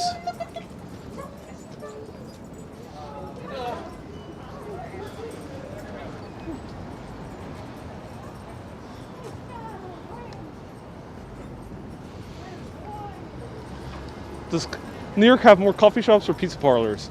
Great question. More pizza, I think. Coffee, while it is popular, I think you'll see more pizza in New York City. It's more common, especially in the outer boroughs. Anytime after 4 my time. Lisa, am I going back to Rockefeller Center? Maybe.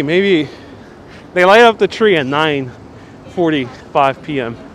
Just pretty late.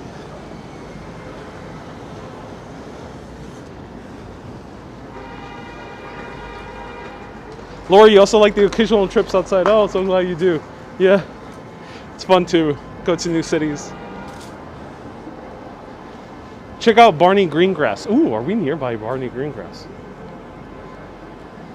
Where is Barney Greengrass, Todd? Let me know what's the intersection.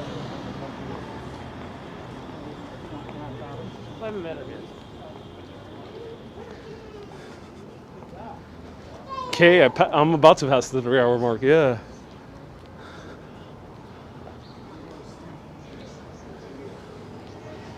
Bella Luna. Beautiful. Uh-oh, now we're passing 88th Street.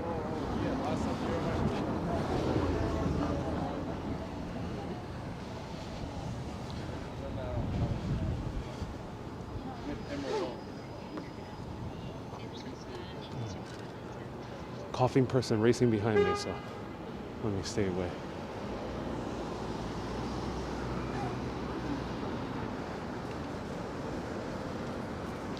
Your streams are relaxing. Oh, I'm glad you think so, Duckman. What's the most expensive meal you ever had in New York City? Ooh, great question. I did a chef's table for $100 per person, which is not even that expensive, but that's the most expensive I've done. Is one time went on a date to eat a 11-course meal, and it was $100 each. And I paid, so I paid $200.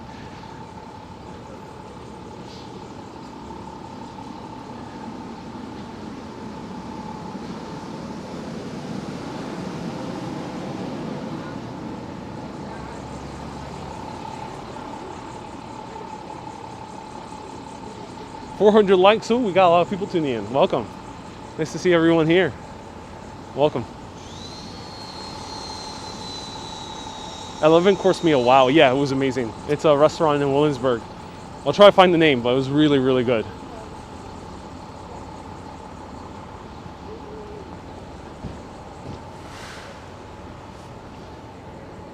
Hey, Fatima says, it's fun to comment and read the chat. You deserve more donations. Oh, thank you so much, Fatima. I appreciate you tuning in. Thank you so much. I appreciate the compliment.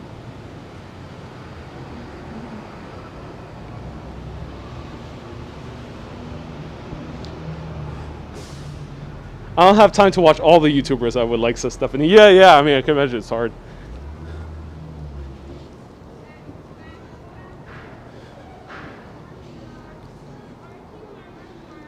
Hey, Christian.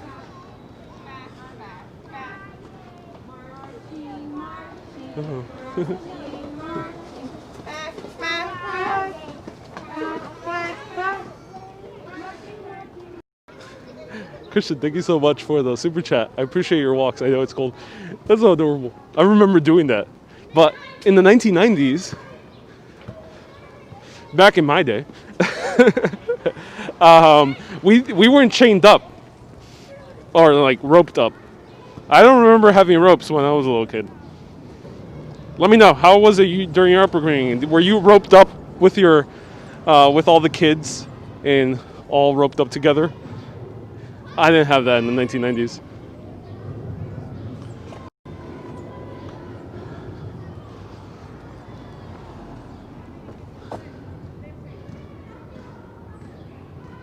I have always wanted to donate, but I don't have a PayPal account, Jiman. I also have Cash App or Patreon if you prefer, but no worries if you're not able to. It's okay. Thank you so much for tuning in. Lisa gave a $19.99 super chat. Thank you so much, Lisa. Susie says we didn't have leashes in the 70s. Yeah. All right, ladies and gentlemen, we found the community garden. This is cool. This is the West Side Community Garden. Josh, you would just get smacked if you went out of line, yeah? Did you go to Catholic school, Josh? I make that joke because I myself went, and sometimes there were very fierce nuns.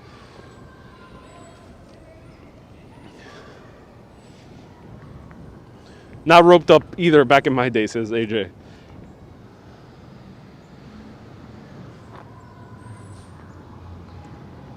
So this is a community garden. This is cool. In front of this school, that's why the kids were walking roped up, chained together. Did you interview someone here, Stephanie? Oh, Stephanie, yeah, you've been watching for quite a while. It was a little bit further uptown. It was on the east side, actually. On the east side, Upper East Side, right by Spanish Harlem. And it was a nice old, or older Bolivian lady. So, not in this one, but looks very similar. Lori, do I have other ways to donate? Cash App is $ Ariel Vera. That's my Cash App. Venmo as well. Venmo is the Ariel Vera, THE Ariel Vera. It looks like a gladiator arena. It does look like a gladiator arena, yeah. Looks like a garden, but needs a little bit more community, yeah. Yeah, it's looking a little bit, well, I mean, it is transitioning into wintertime, so that's why.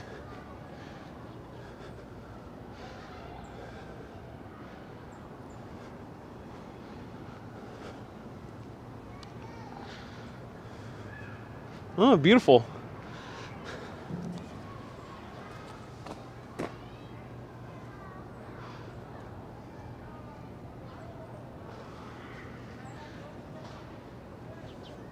Hey, Arjan, welcome. And Narimene,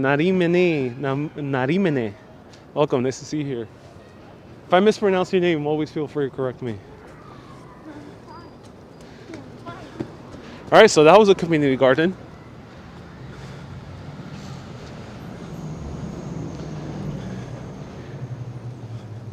Joe, am I going to Rockefeller Center? I don't think so, because it is pretty late and it's getting very cold. I did not come adequately dressed.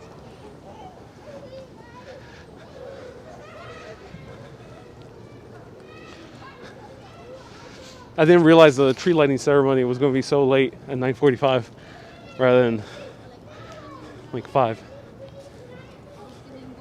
Arjan, I help you a lot with my videos. Oh. PayPal is all across the US. PayPal is all across the world right now. Yeah. I think a lot of countries in the world have access to PayPal. But the US is, I think, yeah, very easy to have access. All right. Let's go over here to Amsterdam. That was nice and quiet. Yeah, it was.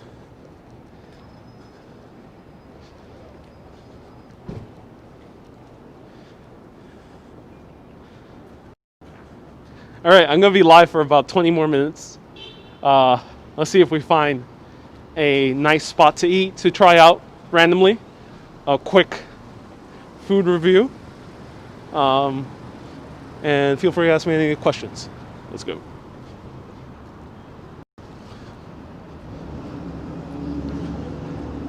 How cold is it? About 45, 42, 43 degrees Fahrenheit. But it feels colder because of the wind. Oh, what is this? Chick. Oh, it's closed. It's already repaired. My name is Rafael. Rafael, thank you so much for tuning in. You learned English found a job. Oh, so glad you did. That's awesome, man. Congrats on the job.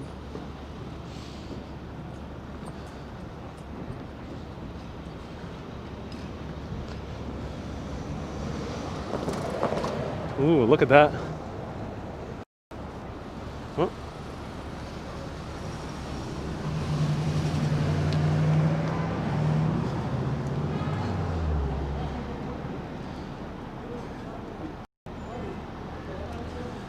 It was freezing in Orlando. Oh, really?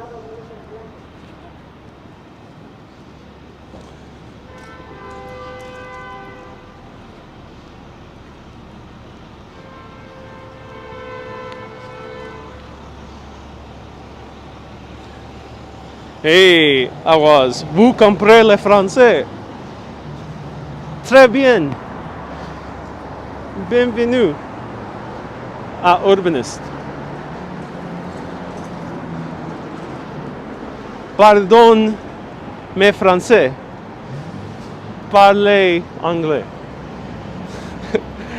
Sorry, that's the best French I could talk. That's a very,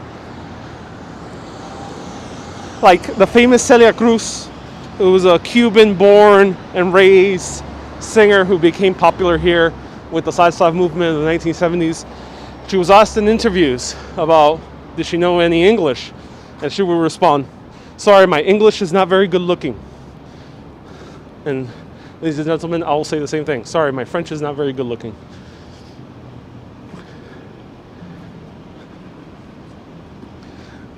Hamdi says my French is not that bad. Oh, I'm glad.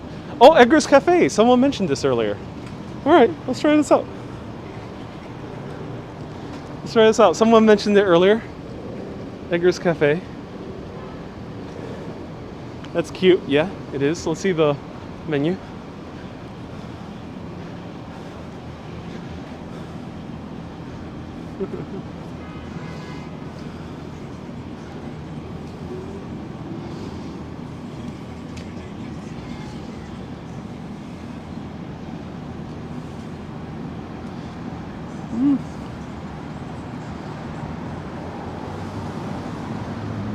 Doesn't seem like the most interesting menu.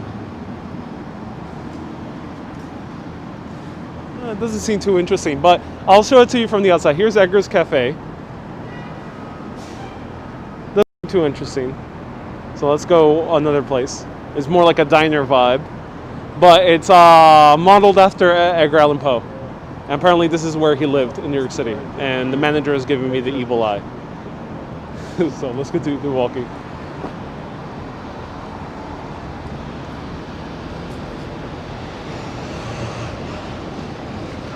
Holy schnitzel! What is this? Holy schnitzel! It's like a fast food place. That's funny.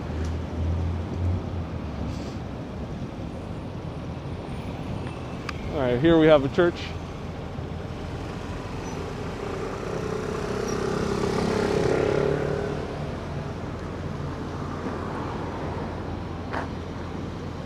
He should be glad of the free publicity.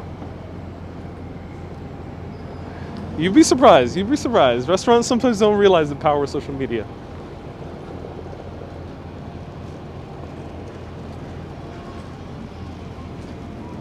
Hey, Numero 28 closed down. Oh, that's such a shame. They sell very interesting pizza. It's like a very long pizza. I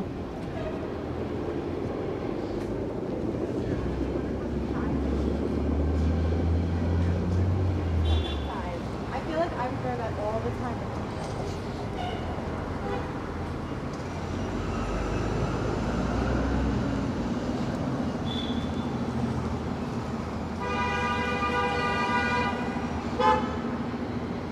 Now we are heading into Uptown Manhattan. We're right now at 93rd Street. Whoa, I walked quite a bit. Now it's getting busy down there. Look at that. Let's go to Broadway.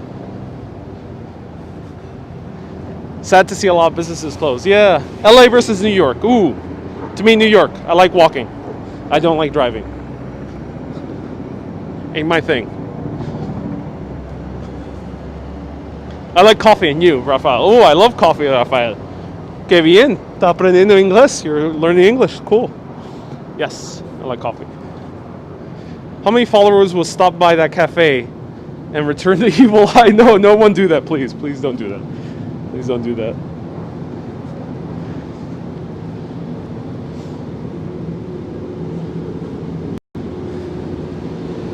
You know, every business is their own.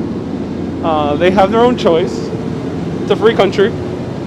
They can conduct business as they want, as long as they're not discriminating. So let them be them.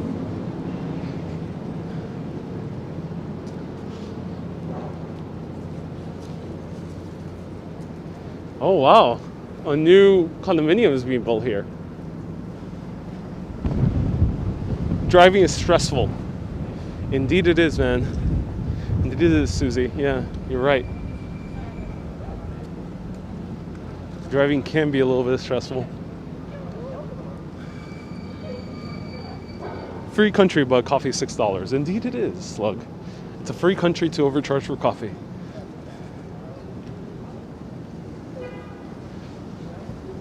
Oh, look at this beautiful door. Are you close to East 70th Street? No, I'm very far away, CB. We passed that a long time ago. Right now I'm on 96th Street.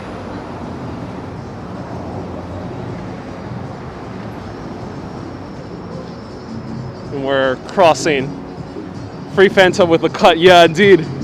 And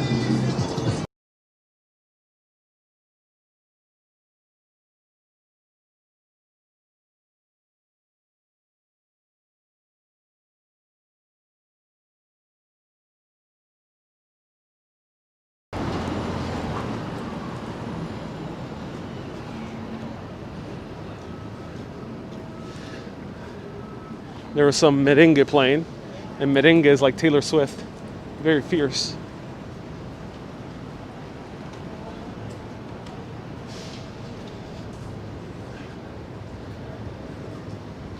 Am I going home soon to take a nap?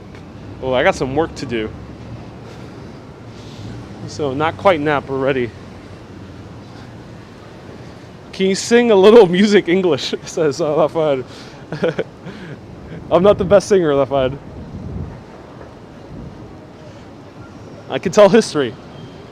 Singing my thing. Unless if you catch me when I'm way too sober. If I'm very sober and haven't had anything to drink, then maybe you'll hear me sing.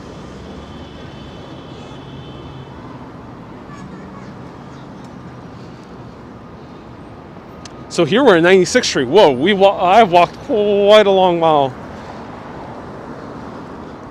We went from, 55th Street to 96th Street, everyone. Do the math. 55 to 95. Do the math. Go. That's how long we have traversed the streets of Manhattan. Walking, letting the wind be our back.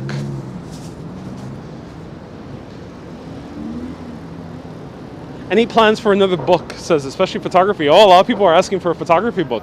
Maybe I'll consider making a photography book. Do I have plans for another type of book? I'm not sure yet. I intend on writing a screenplay at some point. Maybe I'll publish it into a book. Depends.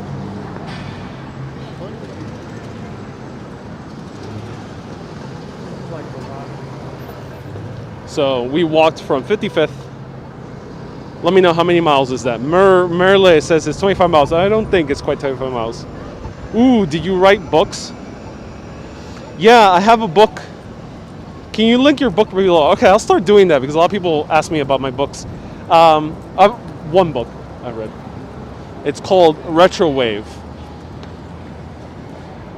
You can find it on Amazon. Search Retrowave Ariel Vera on Amazon.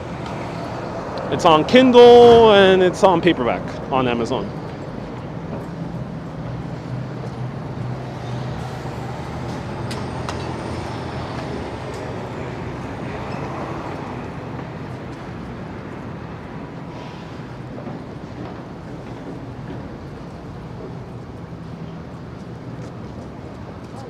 How close are you to the water? About 4-ish blocks down this way is the water. It's a bit farther away because the blocks here are a little bit longer on this side of Manhattan. So yeah, the water's down that way. Get a great coffee from Malecon. Ooh, Malecon is much farther away, I think. Malecon is all the way in Washington Heights. Todd. So it's tough whenever you're walking through these areas.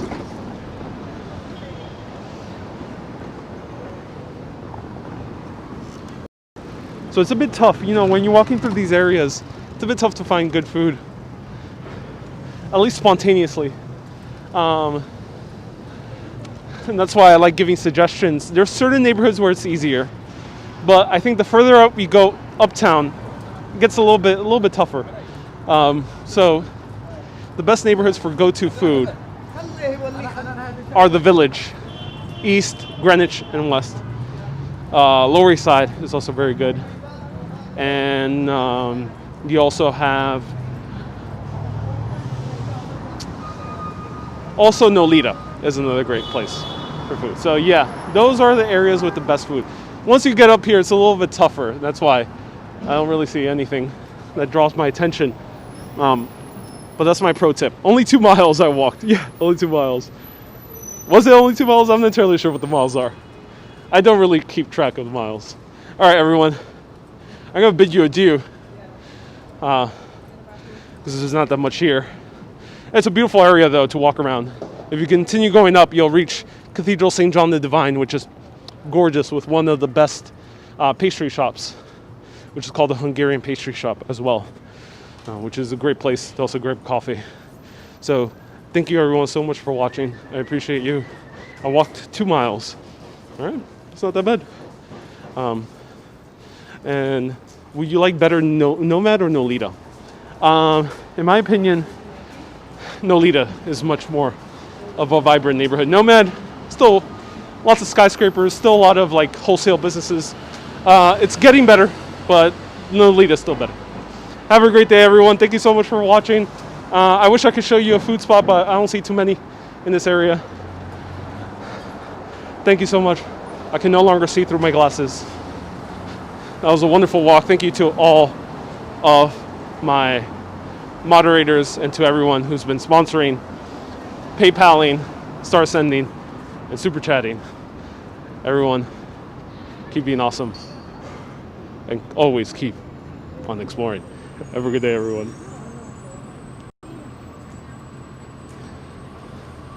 Have a good day.